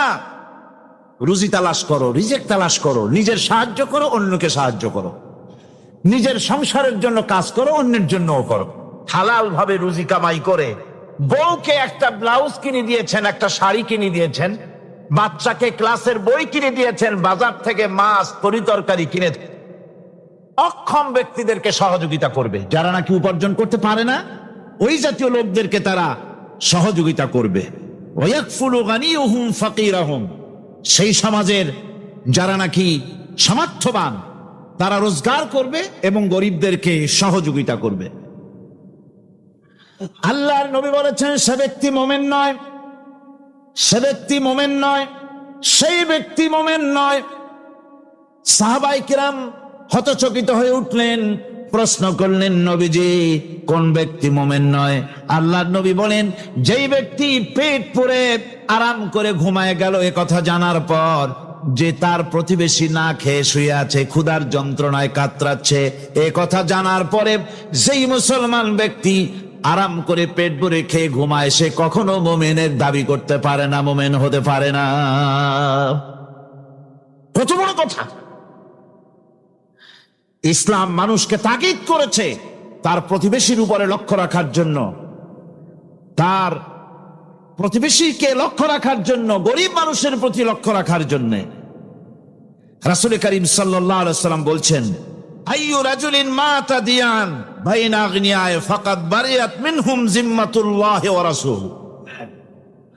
আল্লাহর নবী বলেন, কোন ধনী ব্যক্তিদের মাঝে কোন গরিব প্রতিবেশী যদি না খেয়ে মারা যায়, তাহলে ওই এলাকার বিত্তশালী লোকদের সাথে আল্লাহর সমস্ত সম্পর্ক, রসুলের সব সম্পর্ক ছিন্ন হয়ে যায়। কে বলতে পেরেছে এত বড় কথা? মানুষের অর্থনৈতিক নিরাপত্তার জন্য কত বড় কথা বলেছে ইসলাম, বলেছে বিশ্বনবী জনাবে মুহাম্মদ রাসূলুল্লাহ সাল্লাল্লাহু আলাইহি ওয়াসাল্লাম। আল্লাহ রাব্বুল আলামিন বলেন, ধনীদের হাতে যেন সম্পদগুলি পুঞ্জীভূত হয়ে না যায়, কাইলা ইয়াকুনা দুলাতাম বাইনাল আগনিয়াই মিনকুম। তোমাদের ধনীদের হাতে যেন সম্পদগুলি, সমাজের সম্পদগুলি যেন পুঞ্জীভূত না হয়, সেগুলি বরং ছড়িয়ে আস্তে করে যেন সমস্ত গরিব যেন সাধারণের কাছে যেতে পারে, সে ব্যবস্থা করতে হবে। যাকাত প্রদানের মাধ্যমে ধনীদের কাছ থেকে নিয়ে গরিবদেরকে দিয়ে দিতে হবে। আর বুখারী শরীফের সারা ফাথুল বারীতে হাফেজ ইবনে হাজার আসকালানী রাহিমাহুল্লাহ তিনি বলেছেন, যাকাত যদি ধনীরা না দেয়, যদি কেউ দিতে বাধা দেয়, ফামানিমতানা উখিযাত বিহি কাহরান, যদি যাকাত না দেয়, জবরদস্তি করে যাকাত আদায় করে নিবে গভর্নমেন্ট। যাকাত দিতেই হবে। মুনকিরিনে যাকাত, যারা যাকাত দিতে অস্বীকার করেছিল, হযরতে সিদ্দিক আকবর, হযরতে আবু বকর সিদ্দিক রাদিয়াল্লাহু তাআলা আনহু, তিনি তাদের সম্পর্কে বলেছিলেন, ওয়াল্লাহি লাউ কাতিলান্না মান ফাররাকা বাইনাস সালাতি ওয়াজ যাকাত, অবশ্যই আমি ওই সম্প্রদায়ের লোকের বিরুদ্ধে যুদ্ধ ঘোষণা করব যারা নামাজ আর যাকাতের মধ্যে পার্থক্য সূচিত করবে। যারা নামাজ তো পড়বে কিন্তু যাকাত দিবে না সরকারের কাছে, যাকাত আদায় করবে না, তাদের বিরুদ্ধে যুদ্ধ ঘোষণা করব। ইসলামী সরকার যদি প্রতিষ্ঠিত হয় তাহলে এই যাকাত আদায় করা হবে। যাকাত কেউ নিয়ে বসে থাকতে পারবে না, যাকাত আদায় করা হবে। আমাদের দেশে নিয়ম মাফিক যদি যাকাত আদায় করা হতো, এই দেশ যদি ইসলামী গভর্নমেন্ট হতো, আল্লাহ যেন দয়া করে দেন, কন্যা আমিন। আল্লাহ পাক যদি দয়া করে দেশটার ইসলামী রাষ্ট্র বানায় দেন, তাহলে যাকাত তো আদায় করে নেওয়া হবে, যাকাত দিতে আপনি বাধ্য, গরিব মানুষ থাকবে না। এখনো বাংলাদেশে নিয়ম মাফিক যদি যাকাত আদায় করা হয়, নিয়ম মাফিক মানে সোনার যাকাত, রূপার যাকাত, নগদ ক্যাশের যাকাত, ফসলের ওষুধ সঠিকভাবে যদি আদায় করা হয়, তো একেবারে কম করে হলেও 1000 কোটি টাকা যাকাতের টাকা কালেকশন হতে পারে। এটা কি কম কথা? 1000 কোটি টাকা, এই টাকা আদায় করা হচ্ছে না। এই টাকা আদায় না করার কারণে যে শূন্যতার সৃষ্টি হচ্ছে, এই ভ্যাকুয়ামকে পূর্ণ করার জন্য এগিয়ে এসেছে 7 সমুদ্র 13 নদীর উপর থেকে এনজিওরা। এনজিওরা এসে আমাদের দেশে, সব এনজিও খারাপ আমি তা বলি না, বহু এনজিও আছে যারা এদেশের উন্নয়নের, আর্থসামাজিক উন্নয়নের জন্য তারা প্রচেষ্টা করছে। রাস্তাঘাট, স্কুল কলেজ, চিকিৎসা ইত্যাদির দিকে কাজ করছে। যতগুলি এনজিও আমাদের দেশে আছে তার ভিতরে 52টা এনজিও গোনা বাছা যারা ইসলামের প্রকাশ্য দুশমন, আর এর শীর্ষস্থানে আছে ব্রাক। এই এনজিও গুলি তারা আমাদের দেশে এসে সুদি কারবার শুরু করেছে, পরিপূর্ণভাবে সুদের কারবার। ব্যাংকের থেকে যদি আপনি লোন নেন তাহলে 15 or 17% ইন্টারেস্ট দিতে হবে, আর ওদের কাছ থেকে যে সুদ, যে টাকা নেওয়া হয়, সেই টাকায় গ্রামীণ ব্যাংক থেকে শুরু করে ব্রাক বলেন, কারিতাস বলেন, অক্সফাম বলেন, অ্যাডাপ বলেন, যেগুলি আছে এগুলি সুদ নেয় 30 থেকে 34% পর্যন্ত। গোটা জাতিকে গ্রাম পর্যায়ে তারা সুদের নিবিড় চাষ করতেছে, ঘরে ঘরে সুদ পৌঁছে দিয়েছে, মুসলমান নারীদেরকে বেহুরমতি করেছে, ইসলামের ঐতিহ্য ধ্বংস করতেছে, নারীদেরকে বিভক্তা করতেছে, আমার দেশের ফ্যামিলি স্ট্রাকচারকে এনজিওরা ধ্বংস করে দিচ্ছে।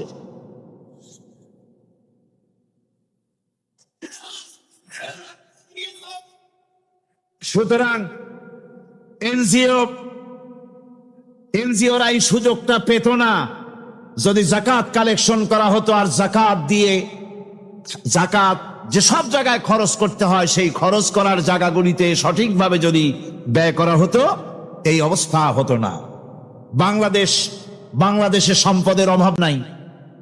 যারা বলে বাংলাদেশ গরিব, আমি তাদের সাথে একমত নই। আক্ষরিক অর্থে বাংলাদেশ গরিব নয়, বাংলাদেশে সম্পদ আছে। বাংলাদেশে যে জিনিসটার অভাব সেটা হচ্ছে ইনসাফ ভিত্তিক বন্টনের অভাব। এখানে কেউ তো 1000 বিঘা জমির মালিক, বিঘা বুঝেন না কি কন আপনারা? কানি। কেউ তো 1000 কানির মালিক, আর কারো তো রান্নাঘর উঠাবার জায়গা নাই। কথাটা ঠিক কিনা? কেউ তো শত শত কোটি টাকা, কত কোটি টাকা যে আছে তা হিসাব করে মাসখানেক লাগবে, গুনিয়া খুলাইতে পারবে না। আর কারো তো একটা ট্যাবলেট কেনার পয়সা নাই। সুতরাং আমার দেশে যেভাবে গরিব বলা হয় আক্ষরিক অর্থে ওইভাবে আমার দেশ গরিব নয়। আমাদের দেশে সম্পদ আছে, বহুত জমি অনাবাদি ফেলে রাখা হয়েছে। রাসূল করিম সাল্লাল্লাহু আলাইহি ওয়াসাল্লাম বলেছেন, সেই ব্যক্তির জমিন রাখার অধিকার নাই যে ব্যক্তি তা চাষের আওতায় না আনে। আছে না বহুত জমি পড়িয়া? আবাদযোগ্য জমি আমাদের দেশে আছে যা, তার 2,40,00,000 একর।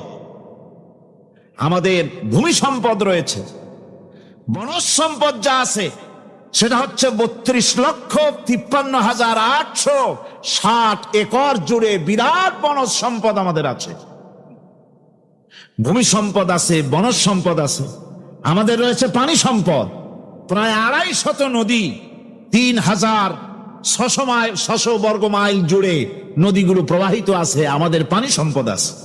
আমাদের গ্যাস সম্পদ আছে, যে গ্যাস অন্তত 100 বছর চলতে পারে। প্রত্যেক বাড়িতে বাড়িতে গ্যাসের সংযোগ দিলেও 100 বছরে ঘুরাবে না। আলহামদুলিল্লাহ কইতে ইচ্ছা করে না? জোরে কোন আলহামদুলিল্লাহ। আমাদের গ্যাস সম্পদ রয়েছে, আমাদের মৎস্য সম্পদ আছে, পশু সম্পদ আছে, কৃষি সম্পদ আছে, আরো রয়েছে বিপুল জনশক্তি। জনশক্তিকে আজ সবচাইতে বার্ডেন মনে করা হয়। জনশক্তিকে বলা হয় বাংলাদেশের সবচাইতে বড় সমস্যা, জনশক্তি সমস্যা। এটা হচ্ছে যে সরকার আসে তারই ভূতে পায়, যে যায় লঙ্কা সে আর মানুষ হালে ফেরে না। মানুষগুলি তার জন্য জ্বালা। অথচ এই মানব শক্তি হচ্ছে শ্রেষ্ঠ শক্তি। ইউনিভার্সিটি জনমের মতো না বাড়াইয়া, এখন তো ইউনিভার্সিটি দাবি করতেছে সকলে, গ্রামে গঞ্জে থানায় রান্নাঘরে সব জায়গায় আমাদের ইউনিভার্সিটি দাও। আর ইউনিভার্সিটির ফজিলত কি তা তো আমরা দেখতেইছি। এর থেকে বেশি করে পলিটেকনিক ইনস্টিটিউট, ভোকেশনাল ইনস্টিটিউট ইত্যাদি যদি বানানো হতো, ভিক্ষার হাতকে কর্মীর হাতে যদি পরিণত করা যেত, মানুষগুলিকে যদি কর্মক্ষম করা যেত, তাদেরকে যদি মডার্ন টেকনোলজি যদি শিক্ষা দেওয়া যেত, তাহলে এই মানব শক্তি রপ্তানি করে বা পৃথিবীর বিভিন্ন দেশ থেকে মূল্যবান বৈদেশিক মুদ্রা অর্জন করা যায়। সেটা না করে মানুষ হইছে জ্বালা, জনমের মতো এদেরকে মারো। এটা হচ্ছে ট্রেনের 3rd ক্লাস প্যাসেঞ্জার্স মেন্টালিটি। সেটা কিরকম? সেটা হচ্ছে ট্রেনে যখন মানুষ চলে 3য় শ্রেণীতে, একবার উঠে বসলে সে অন্যের জন্য জায়গা ছাড়ে না। জায়গা খালি আছে, আরেকজন এসে বললে ভাই আমার একটু বসতে দাও, কয় না ভাই এখানে লোক আছে। আসলে কিন্তু লোক নাই। আপনি যদি বলেন যে সেই লোক আসলে আমি জায়গা ছেড়ে দেবো, ততক্ষণ তো বসি। আপনি বসলেন, এরপরে আপনি তো বুঝছেন যে লোকটা ফাঁকি দিছে, ওই চিন্তা আপনার মধ্যেও ঢুকবে। আর একজন আসবে, বসার জায়গা আছে, আপনি বলবেন না এখানে জায়গা নাই। ট্রেনের 3rd ক্লাস প্যাসেঞ্জারদের যে মন মানসিকতা, বর্তমান মুসলিম দেশগুলির সরকার প্রধানেরা ঠিক ট্রেনের 3rd ক্লাস প্যাসেঞ্জারদের চাইতেও 3rd ক্লাস। মানব শক্তিকে কাজে লাগাবার চিন্তা না করে উল্টা চিন্তা তারা করছেন। এত সম্পদ থাকা সত্ত্বেও বাংলাদেশ আজ যে অভাব সৃষ্টি হয়েছে তা কৃত্রিম, এবং তা সৃষ্টি হয়েছে এটা এর একমাত্র দায়ী একজন রাজনৈতিক ষড়যন্ত্র। রাজনৈতিক ষড়যন্ত্রের কারণেই এই অভাব সৃষ্টি হয়েছে। গোড়া থেকেই আমাদের দেশটি ষড়যন্ত্রের শিকার। প্রথমে ব্রিটিশ বেনিয়ারা 200 বছর পর্যন্ত গোলামীর জিনজির পরিয়ে দিয়েছে। 200 বছর গোলামীর পর দ্বিজাতি তত্ত্ব এবং মুসলিম সংখ্যাগরিষ্ঠতার ভিত্তিতে 47-এর আজাদি, তারপর পশ্চিমাদের শোষণ বঞ্চনা থেকে মুক্তি লাভের জন্য 71-এর আজাদি, এরপরে দেশের 90% হচ্ছে মুসলমান। 90% কারা? চিল্লায় বলেন না কারা? পৃথিবীর এই দ্বিতীয় বৃহত্তম মুসলিম জনগোষ্ঠীকে খ্রিস্টান আর ইহুদিরা তারা চেয়েছে জনগণকে খ্রিস্টান বানাতে। আমাদের দেশের জনগণকে তারা চায় খ্রিস্টান বানাতে। যারা কমিউনিস্ট তারা চায় আমাদেরকে নাস্তিক বানাতে। আর পার্শ্ববর্তী দেশের পেইড এজেন্ট যারা আমাদের দেশে আছে, তারা চায় পৃথিবীর নিকৃষ্টতম কুফরি মতবাদ, ধর্ম নিরপেক্ষ মতবাদের মাধ্যমে গোটা জাতিকে ধর্ম থেকে দূরে সরিয়ে দিতে চায়। সুতরাং এই ষড়যন্ত্রের শিকার হয়ে আছে বাংলাদেশ। বাংলাদেশের এই আর্থসামাজিক প্রেক্ষাপটে ইসলামের বিধান ছাড়া, আল্লাহর দেওয়া বিধান ছাড়া এর কোনো মুক্তি নাই, এর নাজাতের কোনো পথ নাই। আল্লাহ রাসূল ক্ষমতা আরোহণ করলেন, রাষ্ট্রের মালিক হলেন, প্রেসিডেন্ট হলেন। রাসূলুল্লাহ কি হলেন? আল্লাহর নবী প্রেসিডেন্ট হলেন। সমাজের গরিব দুঃখীদের ব্যাপারে নবীজি বললেন, মান তারাকা মালান ফালওয়ারাসাতিহি ওয়া মান তারাকা দিয়ান আও কুল্লা ফালিয়াতিনি ফাইন্না মাওলাহু, রাওয়াহুল বুখারী। নবীজি বলেন, যে ব্যক্তি মারা গেল, মরে যাওয়ার পর তার যে সম্পদ থাকবে, এই সম্পদগুলি সে যে সন্তান, স্ত্রী, পুত্র যাদের রেখে গেছে তা তাদের জন্যে। আর যদি সে ঋণগ্রস্ত, যদি ঋণ অবস্থায় সংসারকে রেখে যে থাকে, তাহলে তার ঋণের বোঝা, ঋণের পরিশোধের দায়িত্ব আমি মুহাম্মদ সাল্লাল্লাহু আলাইহি ওয়াসাল্লাম নিয়ে নিলাম। সমাজের যার কোনো অভিভাবক নাই, তার অভিভাবক আমি মুহাম্মদ সাল্লাল্লাহু আলাইহি ওয়াসাল্লাম। যার কোনো অভিভাবক নাই, সেজন্য আমার কাছে চলে আসে। ইসলামী রাষ্ট্র এই বিধান পেশ করেছে। এর চাইতে সুন্দরতম বিধান পৃথিবীতে আর কেউ দিতে পারে নাই। সেজন্য সেই সমাজে চুরি বন্ধ হয়েছে, ডাকাতি বন্ধ হয়েছে, জেনা বন্ধ হয়েছে, সব বন্ধ হয়ে গিয়ে সুন্দর একটি সমাজ প্রতিষ্ঠিত হয়েছিল। আর রাসূল বলেছিলেন, খাইরুল কুরুনে কারনি, সর্বশ্রেষ্ঠ যুগ হলো আমার যুগ। সুবহানাল্লাহ বিহামদিহি। মানুষ দরজা খুলে ঘুমায়েছে, কারো ক্ষুধার কষ্ট নাই, পড়ার কষ্ট নাই, খাবারের চিন্তা নাই, চুরি ডাকাতির ভয় নাই, ভয় মুক্ত। ওই যে গতকাল বলেছিলাম, যেমন একটা সমাজ আসবে, খাব্বাব চিন্তা করো না, আমি কসম করছি এমন একটা সমাজ প্রতিষ্ঠিত হবে যেই সমাজে চুরি, ডাকাতি, জেনা, ব্যভিচার, হত্যা, ধর্ষণ কোনো ভয় থাকবে না। লা ইয়াখাফু ইল্লাল্লাহ, আল্লাহ ছাড়া কারো কোনো ভয়, মনের ভিতরে ভয় থাকবে না। ওয়ালাকিন্নাকুম তাস্তাজিলুন, তোমরা বড্ড তাড়াহুড়ো করতেছো, বেসবর হচ্ছ, সবর করো, তাড়াহুড়ো করো না। এমন সমাজ আসবে। রাসূলুল্লাহ এরকম একটা সমাজ গোটা পৃথিবীবাসীকে উপহার দিতে পেরেছিলেন না পারেন নাই? পেরেছিলেন কিনা? সেই কথাই আল্লাহ রাব্বুল আলামিনের কথার সঙ্গে এবার মিলান। লাইসাল বিররা আন তুওয়াল্লু ওয়ুজুহাকুম কিবালাল মাশরিকি ওয়াল মাগরিব, পূর্ব পশ্চিমে কত মাথা ঘুরালে, চেহারা ঘুরালে, এটাই কিন্তু তোমার পুণ্যবান হওয়ার জন্য, নেককার হওয়ার জন্য যথেষ্ট নয়। বরং যথেষ্ট হলো আল্লাহর প্রতি ঈমান আনো, কিতাবের প্রতি, পরকালের প্রতি, ফেরেশতার প্রতি, নবীদের পরে ঈমান আনো।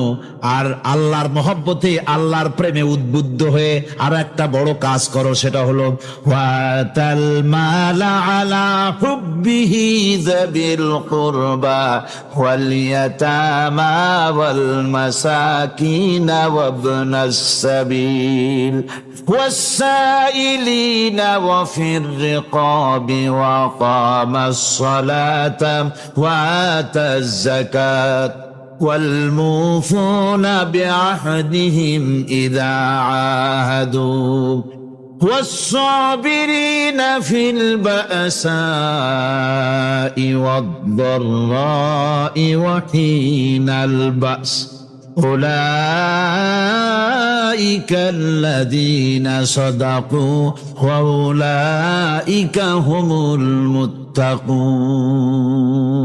আরেকটি গুরুত্বপূর্ণ কাজ করতে হবে আল্লাহ পরকালে বিশ্বাস করার সাথে সাথে, সেটা হলো এই, তোমাদের জানের মতো প্রিয় ধন এবং সম্পদকে আল্লাহর মহব্বতে খরচ করতে হবে। সেজদা দিয়ে কপালে দাগ লাগাইছো, কিন্তু প্রতিবেশীকে সাহায্য করো নাই, গরিবদেরকে দাও নাই, এতিমকে দাও নাই, বোনকে ঠকাইছো, মেয়েকে ঠকিয়েছো, তোমার ওই সেজদায় কিয়ামতে কাজ দিবে না।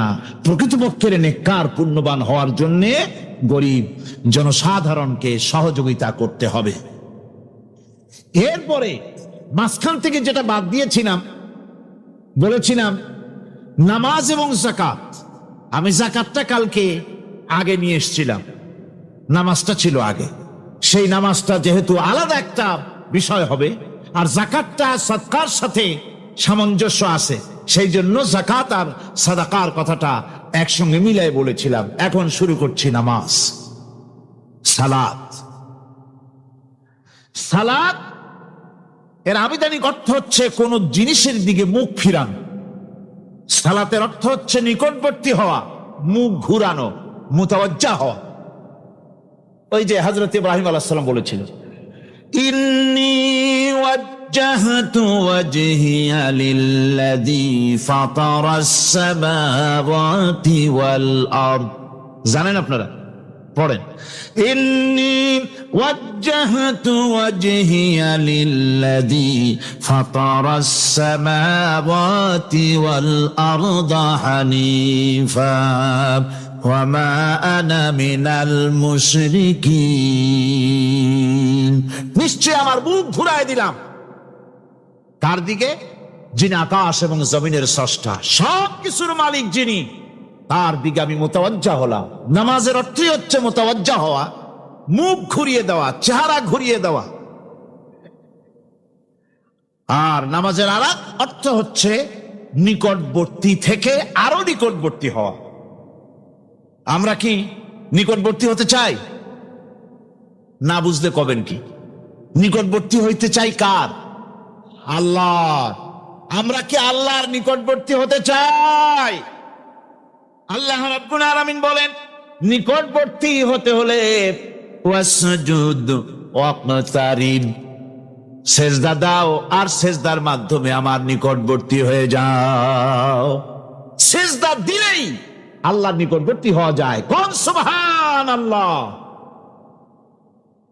সাহাবী, আল্লাহ নবীর সাহাবী প্রশ্ন করেছেন, নবীজি বান্দা কখন আল্লাহর নিকটবর্তী হয়ে যায়? নবীজি বলেছেন, বান্দা যখন সেজদা দেয় তখন আল্লাহর বান্দার মাঝে কোনো হিজাব থাকে না, একদম আল্লাহ পাকের নিকটবর্তী হয়ে যায় বান্দা যখন সেজদায় পড়ে যায়। সুতরাং নামাজ হচ্ছে নিকটবর্তী হওয়া, সালাত এটা হচ্ছে নিকটবর্তী হওয়া। নামাজ ফরজ হওয়ার কারণ হচ্ছে এই যে মানুষ আল্লাহর বান্দা বা গোলাম হিসেবে সৃষ্টি হয়েছে, তাই একমুখী হয়ে রবের বন্দিগি করা এটা হচ্ছে তার স্বাভাবিক একটা প্রকৃতি। আল্লাহ রাব্বুল আলামিন এই প্রকৃতির দাবি মিটাবার জন্যই নামাজের ব্যবস্থা করেছেন। মানুষের ফিতরত, মানুষের নেচার, মানুষের ফিতরত হচ্ছে এই যে কারো না কারো কাছে মাথা নত করা, হাত জোড় করা, মাথা নত করা, সার্বভৌমত্বের মালিক কাউকে মনে করা। হাত জোড় করতে হলে, মাথা নত করতে হলে, সার্বভৌমত্বের মালিক হিসেবে কাউকে গ্রহণ করতে হলে আল্লাহর বিকল্প কেউ আছে নাকি? ইসলামের মূল দাওয়াতটা হলো ফিতরাত অনুযায়ী দাওয়াত দেওয়া হয়েছে, মানুষ যেন মাথা নত করে, গোলামি করে। এজন্য আল্লাহ রাব্বুল আলামিন বলেছেন যে আমি মানুষ এবং জিনকে সৃষ্টি করেছি, তার কারণটাই হলো মা খালাকতুল জিন্না ওয়াল ইনসা ইল্লা লিয়াবুদুন। মানুষ আর জিন জাতিকে সৃষ্টি করা হয়েছে ইবাদতের জন্য, গোলামির জন্য। ইবাদত আর গোলামি এটাই করতে হবে, গোলামি করতে হবে, দাসত্ব করতে হবে। আর এই দাসত্ব, আল্লাহর আনুগত্যই গোলামির দাওয়াত দিয়েছেন দুনিয়ার সব নবীরা। কোন নবী বলেন নাই যে আমার গোলামি করো। কেউ বলেছেন? বলেন জোরে, কেউ বলেছেন? আল্লাহ পাক বলেন, ওয়ালাকাদ বা'আসনা ফি কুল্লি উম্মাতির রাসূলা আনি ইবুদুল্লাহ ওয়াজতানিবুত তাগুত। প্রত্যেক জাতির জন্য আমি রাসূল প্রেরণ করেছি, তারা মানুষকে দাওয়াত দিয়েছেন এই কথা বলে যে এক আল্লাহর গোলামি করো, তিনি ছাড়া কোনো ইলাহ নাই, আইনদাতা নাই, বিধানদাতা নাই, তার গোলামি, তার সামনে মাথা নত করে দাও। আর প্রত্যেক নবীর যুগেই নামাজ রোজা শরীয়তের মধ্যে ছিল। নামাজ রোজা কম বেশি প্রত্যেক নবীর জামানায় আল্লাহ পাক এটাকে বাধ্যতামূলক করেছিলেন। নামাজ রোজা যাকাত সব নবীদের জন্য বাধ্যতামূলক ছিল, তার উম্মতের জন্য বাধ্যতামূলক ছিল। নামাজ হচ্ছে তাওহীদের অবশ্যম্ভাবী এক বহির্প্রকাশ। তাওহীদের জন্য তাওহীদবাদী মানুষ যারা, তাদেরকে নামাজ আদায় করতেই হবে। আকীদা বিশ্বাসের দিক থেকে তাওহীদ যদি হয় পুরা দ্বীনের মূল উৎস, তাহলে আমলের দিক থেকে নামাজ হচ্ছে পুরা দ্বীনের মূল ভিত্তি। নামাজ হচ্ছে আমলের মূল ভিত্তি, এর বাস্তবায়ন ছাড়া দ্বীন পূর্ণ হয় না। নামাজ মুমিনের কেবলমাত্র একটি উত্তম আমলই নয়, বরং নামাজ হচ্ছে ইমানের মূল ভিত্তি। যার কাছে নামাজ নাই তার কাছে কিছুই নাই। রাসূল করিম সাল্লাল্লাহু আলাইহি ওয়াসাল্লাম বলেছেন যে নামাজ যে ব্যক্তি পড়ে না, আল্লাহ পাকের সাথে তার কোনো সম্পর্ক বাকি থাকে না। সুতরাং এই নামাজটা হচ্ছে এই যে একমাত্র একাগ্র চিত্তে আদবের সাথে আল্লাহর সামনে রুজু হয়ে যাওয়া। কোরআনে কারীম বলছে মুনিবিনা ইলাইহি ওয়াত্তাকুহু ওয়াকিমুস সালাতা ওয়া লা তাকুনু মিনাল মুশরিকিন। তোমরা আল্লাহর দিকে রুজু হয়ে যাও এবং তাকে ভয় করে অন্যায় কাজ থেকে বিরত থাকো, আর নামাজ কায়েম করো, মুশরিকদের অন্তর্ভুক্ত হয়ে যেও না। নামাজ কায়েম করা, নামাজের আদেশ কোরআনে কারীমের মধ্যে আল্লাহ পাক বহু জায়গায় করেছেন। ঈমানের পর নামাজই হচ্ছে সবচেয়ে বড় জরুরি। একজন মানুষ ঈমান আনলো, যেমন কালকে একজন ঈমান এনেছে, ঈমান আনার সাথে সাথে তার প্রথম কাজ কি বলুন? বলেন প্রথম কাজ কি? ফজরের নামাজের আগে একজন ইসলাম কবুল করলেন, তার প্রথম দায়িত্ব নামাজকে আদায় করে দেওয়া, ফজরের নামাজ পড়া। জোহরের আগেই কেউ ঈমান আনলো, তার প্রথম দায়িত্ব জোহরের নামাজ আদায় করা। আসরের নামাজের আগে ঈমান এনেছে, তার প্রথম দায়িত্ব হলো আসরের নামাজ আদায় করা। তার মানে হলো ঈমান আনার পর একজন ঈমানদারের প্রথম দায়িত্ব হচ্ছে নামাজ। গুরুত্বপূর্ণ বিষয়, খুব ভালো করে শুনতে হবে, ইয়াদ রাখতে হবে প্রত্যেকটি মুসলমানের। এই নামাজ কি জিনিস, কেমনে আদায় করতে হবে, আদায় না করলে কি হবে, গুরুত্বপূর্ণ এই কথাগুলি প্রত্যেকের স্মরণ রাখতে হবে। হযরত মূসা আলাইহিস সালামকে আল্লাহ রাব্বুল আলামিন ওহী প্রদান করলেন। যেদিন ওহী দিলেন, ওহী দিয়ে সেই মুহূর্তে আল্লাহ পাক তাকে শোনালেন, ইন্নানি আনাল্লাহ লা ইলাহা ইল্লা আনা ফা'বুদনি ওয়াকিমিস সালাতা লিযিকরি। নিশ্চয়ই আমি আল্লাহ, আমি ছাড়া কোনো ইলাহ নাই, আমার গোলামি করো, আমার দাসত্ব করো, আর আমার শরণার্থে নামাজ কায়েম করো। নামাজ নামাজ নামাজ কায়েম করতে হবে, এটাই হচ্ছে ইমানের সবচেয়ে বড় দাবি। অন্যত্র আল্লাহ পাক বলছেন, কুল ইন্না হুদাল্লাহি হুয়াল হুদা ওয়া উমিরনা লিনুসলিমা লিরাব্বিল আলামিন। হে নবী বলুন, প্রকৃতপক্ষে আল্লাহর হেদায়েত হচ্ছে সঠিক হেদায়েত। সত্যিকারের হেদায়েত কার হেদায়েত? আল্লাহ পাকের হেদায়েত। এবং তার পক্ষ থেকে নির্দেশ করা হয়েছে যে সারা জাহানের মালিকের সামনে মাথা নত করে দাও। মাথা নত করবেন কার কাছে? আল্লাহ পাকের কাছে। ওয়া আনাকিমুস সালাতা ওয়াত্তাকুহু ওয়া হুয়াল্লাযী ইলাইহি তুহশারুন। আর নামাজ প্রতিষ্ঠা করো, আল্লাহ রাব্বুল আলামিনের ভয়তে সমস্ত অপরাধমূলক কাজ থেকে, অসামাজিক কার্যকলাপ থেকে বিরত থাকেও। আর একদিন মনে রেখো, তোমাদের সকলকেই আল্লাহ রব্বুল আলামিনের দরবারে উপস্থিত হতে হবে। নামাজ ঈমান থাকা না থাকার প্রমাণ।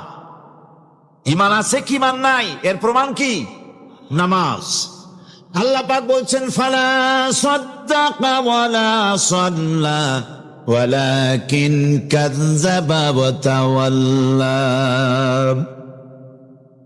কিন্তু না সে সত্য মেনে নিল, আর না সে সালাত আদায় করলো, বরং সত্যকে মিথ্যা মনে করে ফিরে গেল। নামাজটাই হচ্ছে একজন মানুষের, সে মুমিন না কাফের তা প্রমাণ করার জন্য। এটাই হচ্ছে মূল কথা।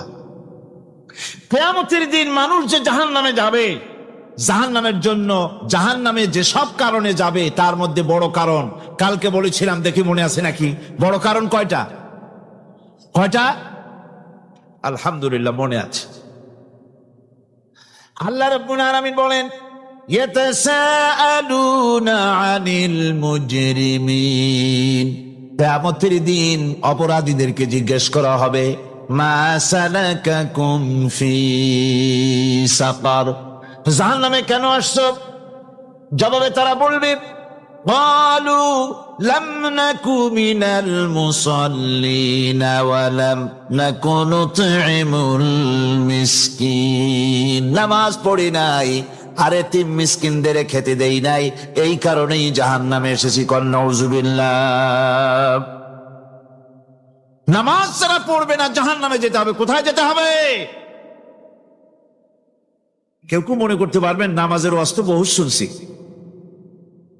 এর চাইতে গুরুত্বপূর্ণ জিনিস আর নাই। নামাজের চাইতে গুরুত্বপূর্ণ ইবাদত আল্লাহ সৃষ্টি করেন নাই। মুসলমানের জন্য সর্বশ্রেষ্ঠ ইবাদত কি? চিল্লা এখন জোরে বলেন কি? এই নামাজ। আকসার মানুষের নামাজ হয় না। যারা আমরা নামাজ পড়ি, বহু লোকের নামাজ পড়ে ঠিক, কিন্তু নামাজ আদায় হয় না। আমি সে কথা বলবো সামনের দিকে, প্রাণ খুলে শুনবেন, কাজে লাগবে ইনশাআল্লাহ। কোন ইনশাআল্লাহ? আকীদাগত দিক থেকে ঈমান হলো তাওহীদের স্বীকৃতি, আর আমলের দিক থেকে নামাজ হচ্ছে তাওহীদের বহিঃপ্রকাশ। আপনি মুসলমান তা প্রমাণ হবে নামাজ দিয়ে। নামাজহীন ঈমানের দাবি মূল্যহীন। যার নামাজ নাই তার ঈমানের দাবি করার কোনো মূল্যই নেই। অনেকে এরকম কথা বলে, হুজুর আমি মানুষটা নিতান্ত খারাপ না, যাই মনে করেন, গ্রামে রাস্তা বানাইছি, ব্রিজ করে দিয়েছি, কালভার্ট করেছি, এতিম মিসকিনদের তাও মাঝে মধ্যে খাবার দেই। নামাজ হচ্ছে ইসলামের গণ্ডির মধ্যে প্রবেশের প্রমাণ। কোরআনে কারীম বলছে, ফাইন তাবু ওয়া আকামুস সালাতা ওয়া আতাউজ যাকাতা ফাইখওয়ানুকুম ফিদ্দীন। সূরা তওবা এসেছে। তারা যদি তওবা করে আর নামাজ কায়েম করে, যাকাত যদি আদায় করে, তাহলে এখন তোমাদের সে দ্বীনি ভাই, এখন ভাই হয়ে গেল। একটু আগে ছিল কাফের মুশরিক, এখন তোমার দ্বীনি ভাই। দ্বীনের গণ্ডির মধ্যে প্রবেশ করা, কলেমা পড়ার সাথে সাথেই নামাজ। নামাজ হচ্ছে দ্বীনের প্রধান গেট, দ্বীনের প্রধান তোরণ। দ্বীনের মধ্যে প্রবেশ করার জন্য এই গেট দিয়ে প্রবেশ করতে হবে। সুতরাং এই নামাজের এতই গুরুত্ব দেওয়া হয়েছে। ইসলাম যদি ক্ষমতায় আসে, আল্লাহ যেন এনে দেন, জোরে কোন আমিন। ইসলাম যদি ক্ষমতায় এসে যায়, রব্বুল আলামিন তাফসীরের মাহফিল, কোরআন সামনে নিয়া আশা করে তোমার দরবারে দোয়া করি, এই বিশাল জনসমুদ্রের দোয়া কবুল করো মাবুদ গো, এই বাংলাদেশকে ইসলামের দেশ বানাইয়া দাও।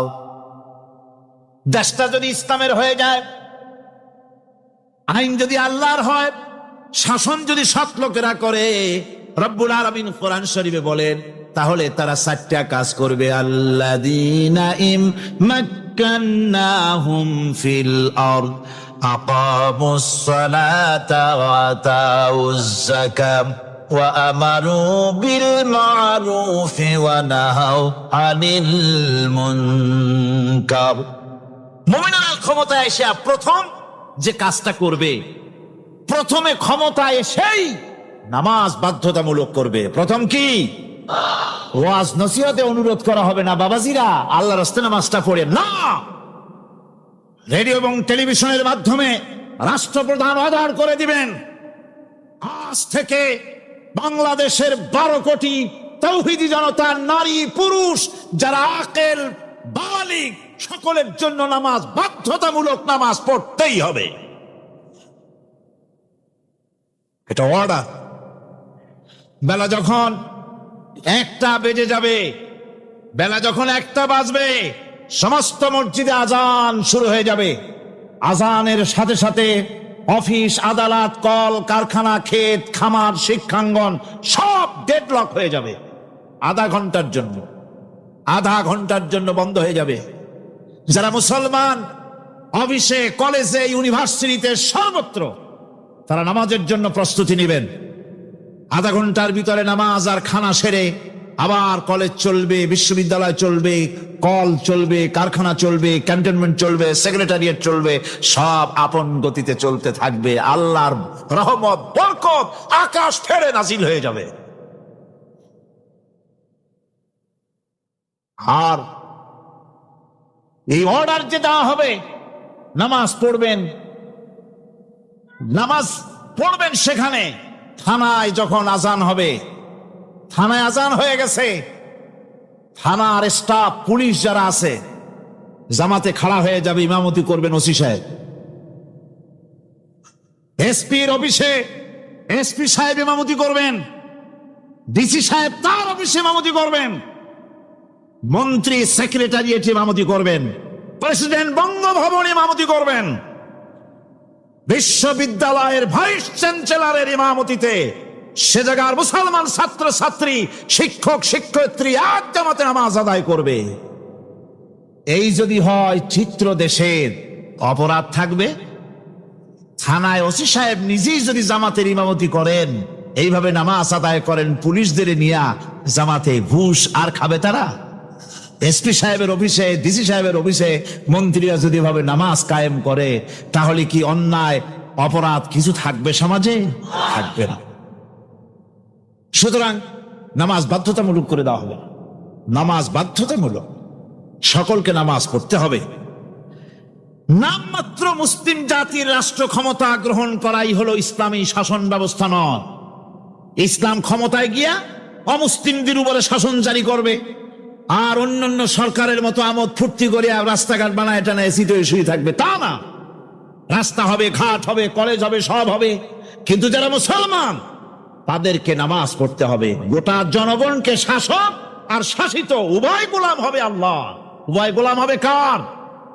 তখন প্রেসিডেন্টের বাবার ক্ষমতা নাই নিজের কোন আইন চালু করে, পার্লামেন্টের বাবার ক্ষমতা নাই ইসলামের বিরুদ্ধে টু শব্দটি করতে পারে। সেখানে শাসক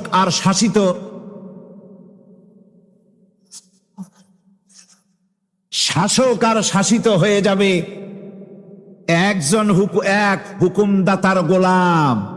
সেই হুকুমদাতাকে ইনিল হুকুমু ইল্লা লিল্লাহ আলা লাহুল খালকু ওয়াল আমর।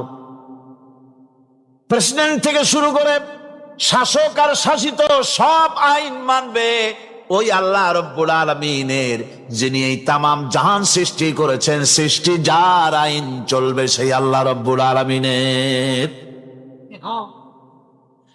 এবং তার আইনের সার্বিক অনুসরণ করে চলতে হবে সকলকে। এক কথায় ইসলামী সরকারের সমস্ত ক্ষমতা ব্যয় হবে নামাজ কায়েম করা আর যাকাত আদায় করার ব্যাপারে।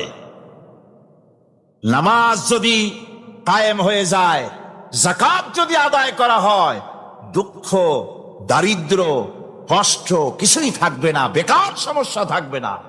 সমস্ত বেকারদেরকে চাকরি না পাওয়া পর্যন্ত বেকার ভাতা দেওয়া হবে। বুড়ো মানুষেরা যখন বুড়ো হয়ে যায়, ছেলের কাছে আদর নাই, বউর কাছে কদর নাই, আর ছেলে বউ বদদোয়া করতে থাকে, বুড়ারা মরে না কেন? আছে না আমাদের সমাজ? ইসলামী সরকার এলে পরে এই বৃদ্ধ মানুষদের ব্যবস্থা করা হবে। তাদের প্রতি এই ধরনের অসদাচরণ কেউ করতে সাহস পাবে না। সুতরাং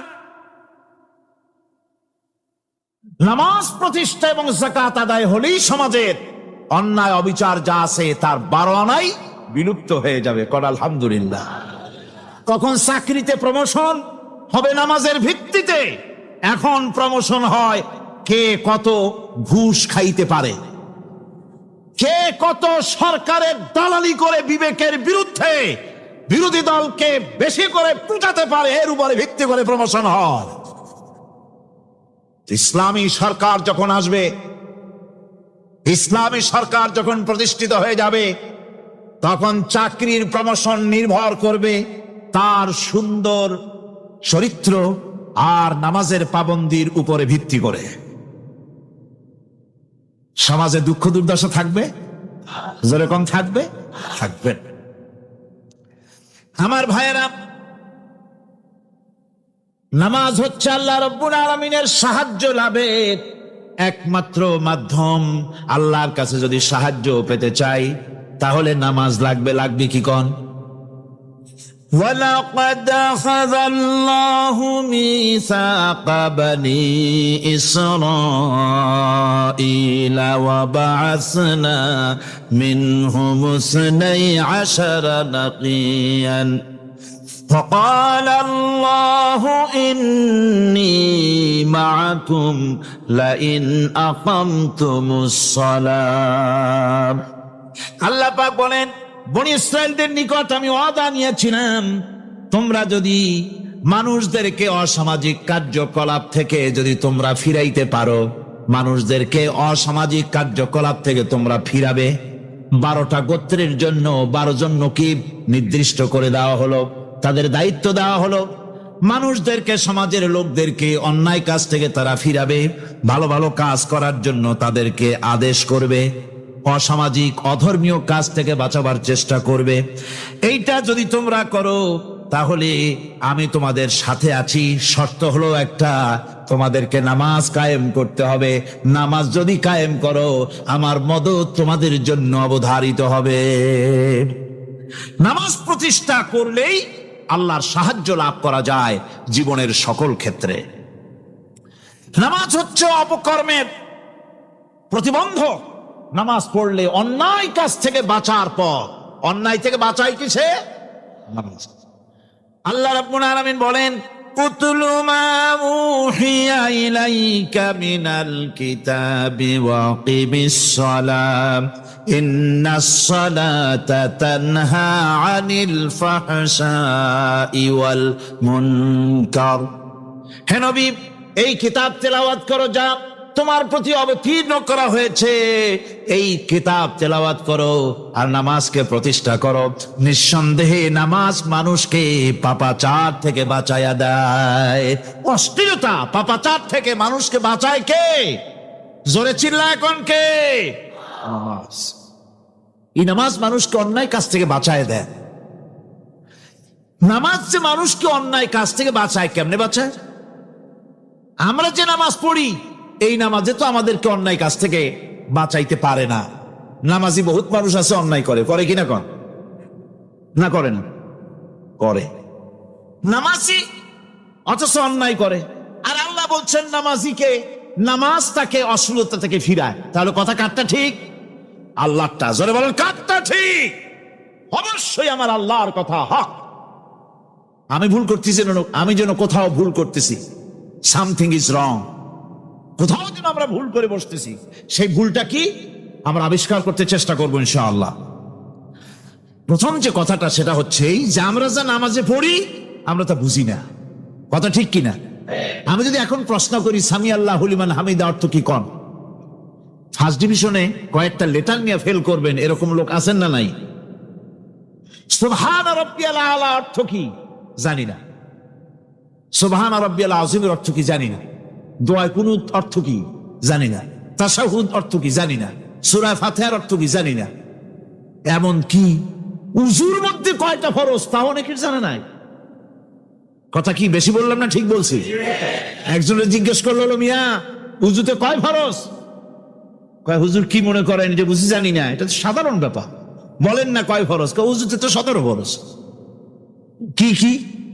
কয় হাত ধোয়া, পাও ধোয়া, মুখ ধোয়া, নাক ধোয়া, চোখ ধোয়া, জিহ্বা ধোয়া, মাথা ধোয়া। বলতে বলতে গুনে দেখা গেল প্রায় 19টার মতো বলছে। বলা হলো মিয়া বললেন আপনি উজুতে ফরজ 17টা, কইলেন আপনি 19টা। কয় হুজুর জানি আরো, বলি না আপনাদের ভয়। উজু জানে না, নামাজ জানে না, তাকে এই নামাজ কেমনে ফিরাবে অন্যায় কাজ থেকে? কথা বুঝতে পেরেছেন? নামাজে কি পড়ি? নামাজে দাঁড়ায় গেলাম, আল্লাহু আকবার, অর্থ কি? চিল্লায় কন্না আল্লাহু আকবার। এরকম না, মুসলমানের মতো গলা ছেড়ে দিয়ে চিৎকার দিয়ে বলেন আল্লাহু আকবার। এই আল্লাহু আকবার, আল্লাহ সর্বশ্রেষ্ঠ, তার চাইতে বড় আর কেউ নাই। এই কথা দিনরাত 24 ঘন্টার ভিতরে শত শতবার বলি, একবার দুইবার না, শত শতবার বলি আল্লাহ সর্বশ্রেষ্ঠ। এই কথা বলার পরেও মনের মধ্যে অন্য কেউ বড় হয়, আল্লাহর বড়ত্ব যেভাবে মুখ দিয়া বলি ওইভাবে কার্যত পালন করি না। নামাজে আল্লাহু আকবার বললাম, এরপরে সানা পড়লাম, তারপরে সূরা ফাতিহা পড়লাম। সূরা ফাতিহার ভেতরে যে সমস্ত কথাগুলি বললাম সেই কথাগুলি বুঝি না, কি বলেছি তাও জানি না। এরপরে সুবহান রাব্বিয়াল আলা বলেছি, সুবহান রাব্বিয়াল আযীম বলেছি, সামি আল্লাহু লিমান হামিদা বলেছি, অর্থ কি জানি না। আল্লাহ তা শুনতে পান, যে ব্যক্তি আল্লাহর প্রশংসা করেন তিনি তা শুনতে পান। নামাজের মধ্যে আইডিয়া দেওয়া হচ্ছে, তুমি যে আল্লাহর জন্য নামাজ পড়তেছো, প্রশংসা করতেছো, এটা এমন নয় যে আল্লাহ পাক দেখছেন না বা শুনতেছেন না। তুমি যা বলতেছো, প্রশংসা করতেছো, আল্লাহ পাক তা শুনতে পাচ্ছেন। সামি আল্লাহু লিমান হামিদা, সুবহান রাব্বিয়াল আলা, আমি মহান সর্বশ্রেষ্ঠ আল্লাহ রাব্বুল আলামিনের পবিত্রতা ঘোষণা করছি, আমি তার প্রশংসা করছি। সূরা ফাতিহার কি আমরা বলি আপনারা ব্যাখ্যা দেখে বুঝে নিয়েন, সেগুলি আমি এখানে বলে বাকি কথা সব শেষ করতে পারবো না। এরপরে আমরা নামাজের মধ্যে দোয়া কুনুত পড়ি। সেই দোয়া কুনুতে যে কি ওয়াদাটা করি, অন্তত আমার তো মনে হয় সাধারণ মানুষের মধ্যে 99.9 লোকেরা জানে না দোয়া কুনুতে কি পড়ে, অর্থ বোঝে না। দোয়া কুনুতের মধ্যে বলা হচ্ছে আল্লাহুম্মা ইন্না নাস্তাঈনুকা, আয় আল্লাহ আমি তোমার কাছে সাহায্য চাই। কার কাছে সাহায্য চাই? আল্লাহর কাছে সাহায্য চাই। নামাজের ভিতরে বলতেছেন, এই কথা যদি অর্থ আপনি জানতেন যে তোমার কাছে সকল ব্যাপারে সাহায্য চাই তোমার কাছে, এই কথাটা যদি মনে প্রাণে বুঝতেন, তাহলে দুনিয়ায় কোনো মাজারে গিয়া মরা জিন্দা মানুষের কাছে গিয়া নিজের ছেলে মেয়ে চাইতেন না, চাকরির উন্নতি চেতেন না। আপনি নামাজের ভিতরে বলতেছেন আপনার কাছে, আয় আল্লাহ আপনার কাছে সর্বপ্রকারের সাহায্য আপনার কাছে চাই। নামাজের ভিতরে কিসের মধ্যে বলতেছেন? বিশ্বাস যদি করতেন, যদি বুঝতেন, তাহলে যত বড় পীর আসুক দেশ থেকে আর বিদেশ থেকে, সন্তান চাওয়ার জন্য পাগল হয়ে পায়ের উপরে পড়ে থাকতেন না, আল্লাহর কাছেই চাইতেন। কার কাছে চাইতেন? এরপরে বলতেছেন আস্তাগফিরুকা, তোমার কাছে ক্ষমা চাই, গুনাহ করেছি, অনেক গুনাহ করেছি, তোমার কাছে ক্ষমা চাই, কারণ সাহায্য করতে পারো তুমি, গুনাহও মাফ করতে পারো তুমি। গুনাহ মাফ করার ক্ষমতা কি আছে পৃথিবীর কারো? আকাশে জমিনে আল্লাহ ছাড়া মানুষের গুনাহ কেউ মাফ করতে পারে? এরপরে বলতেছি অনুমিনু বিকা, আয় আল্লাহ আমি তোমার উপর ঈমান এনেছি, পরিপূর্ণভাবে তোমার উপরে ঈমান এনেছি। ওয়া নাতাওয়াক্কালু আলাইক, আর তোমার উপরই কেবলমাত্র ভরসা করেছি। ঈমান এনেছি তোমার উপরে, ভরসা করছিও তোমার উপরে। এই কথাগুলি যদি আমরা বুঝতাম, তাহলে আত্মাটা বড় হয়ে যেত, মাথাটা আল্লাহ ছাড়া কারো সামনে নত হতো না। ঠিক না বেটি? আল্লাহ ছাড়া কারো সামনে মাথা নত হতো না। আল্লাহর উপরই ভরসা, তোমার উপর ভরসা করছি, তোমার উপর ঈমান এনেছি। এরপরে বলছি ওয়ানুসনি আলাইকাল খায়র, সর্বপ্রকার কল্যাণের সাথে তোমার প্রশংসা করতেছি। ওয়ানাশকুরুকা, আর তোমার কৃতজ্ঞতা স্বীকার করছি, আমি তোমার শুকর আদায় করি, সর্ব ব্যাপারে তোমার শুকর আদায় করি। আর কি করি? ওয়ালা নাকফুরুকা, আমি কুফরি করি না, অকৃতজ্ঞ নই। আমি তোমার কৃতজ্ঞ বান্দা, আমি অকৃতজ্ঞ নই।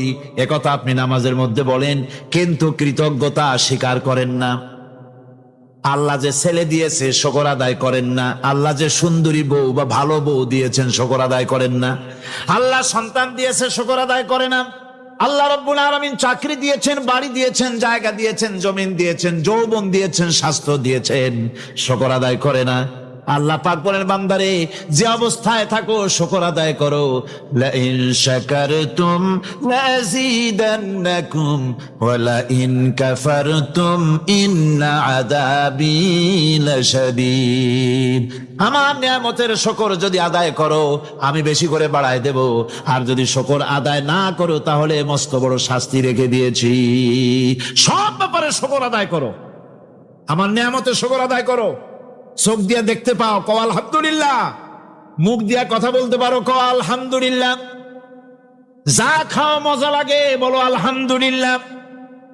কাজ করতে পারো, বলো আলহামদুলিল্লাহ। সব ব্যাপারে আল্লাহ শুকর আদায় করতে হবে। শুকরিয়া আদায় করলে রব্বুল আলামিন তারে আরো বাড়ায় দিবেন। এই কথাই বলতেছি, আল্লাহ শুকর করি, আর তোমার সাথে আমি কুফরি করি না, কৃতজ্ঞ আমি নই।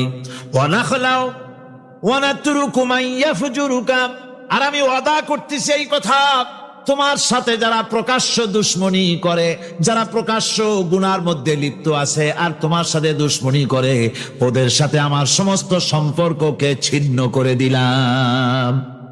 দেখছেন নামাজে কি কইলেন আপনি? আপনি নামাজে কত বড় কথা বললেন। ওয়ানাতরুকু মান ইয়াফজুরুকা, আয় আল্লাহ আমি ওয়াদা করছি, তোমার সাথে যারা দুশ্মনী করে, যারা প্রকাশ্য গুনাহ করে, তাদেরকে আমি পরিত্যাগ করছি, তাদের সাথে আমার কোনো সম্পর্ক নাই। এই কথা বলার পরে আপনার সম্পর্ক কার সাথে একটু চিন্তা করেন তো। আপনার বন্ধু কারা? ইলেকশন আসলে ভোট দেন কাদেরকে? কাদের চা খাওয়ান, কাদের চান্দা দেন? একটু চিন্তা করেন, অঙ্কের সাথে মিলাই নেন। তাহলে দেখুন, মুখে বলে এক কথা, কাজে করে আর একটা। আরে কি কয়? চিল্লা কোন, আরে কি কয়? আর এই মুনাফিকি করতেছেন কার সাথে? আল্লাহর সাথে। কয় নাউযুবিল্লাহ। নামাজে কি পড়েন সেটা যদি জানতেন, অবশ্যই আল্লাহ রাব্বুল আলামিনের কথা কার্যকরী হয়ে যেত। ইন্নাস সালাতা তানহা আনিল ফাহশাই ওয়াল মুনকার, নামাজ মানুষকে পাপের কাজ, অশ্লীলতা থেকে ফিরাতে পারে। আল্লাহ ইন্না বসায়ছেন, নিশ্চয়ই, বেশক, অবশ্যই নামাজ পাপ থেকে ফিরাবে। কিন্তু কেমনে ফিরাবে নামাজ তো বুঝি না। নামাজ তো বুঝি না, খালি সেজদা দেয় জনমের মতো। আর সেজদা কি? নামাজে যদি দেখে ইমাম দেরি করতেছে, আত্তাহিয়াত পড়তে দেরি হয়ে যাচ্ছে, পিছন থেকে সিগন্যাল মারে, ঠিক কিনা? বেয়াদব, বেয়াদব। তোমার নামাজ, তোমার আত্তাহিয়াত আগে শেষ হয়েছে, তাতে কি হয়েছে? চুপ করে বসে থাকো। ইমামকে কাশি দিয়া সতর্ক করার অধিকার তোমার নাই। যদি ইমামকে সতর্ক করার জন্য কাশি দিয়ে থাকো, তোমার নামাজ ফাসেদ হয়ে যাবে।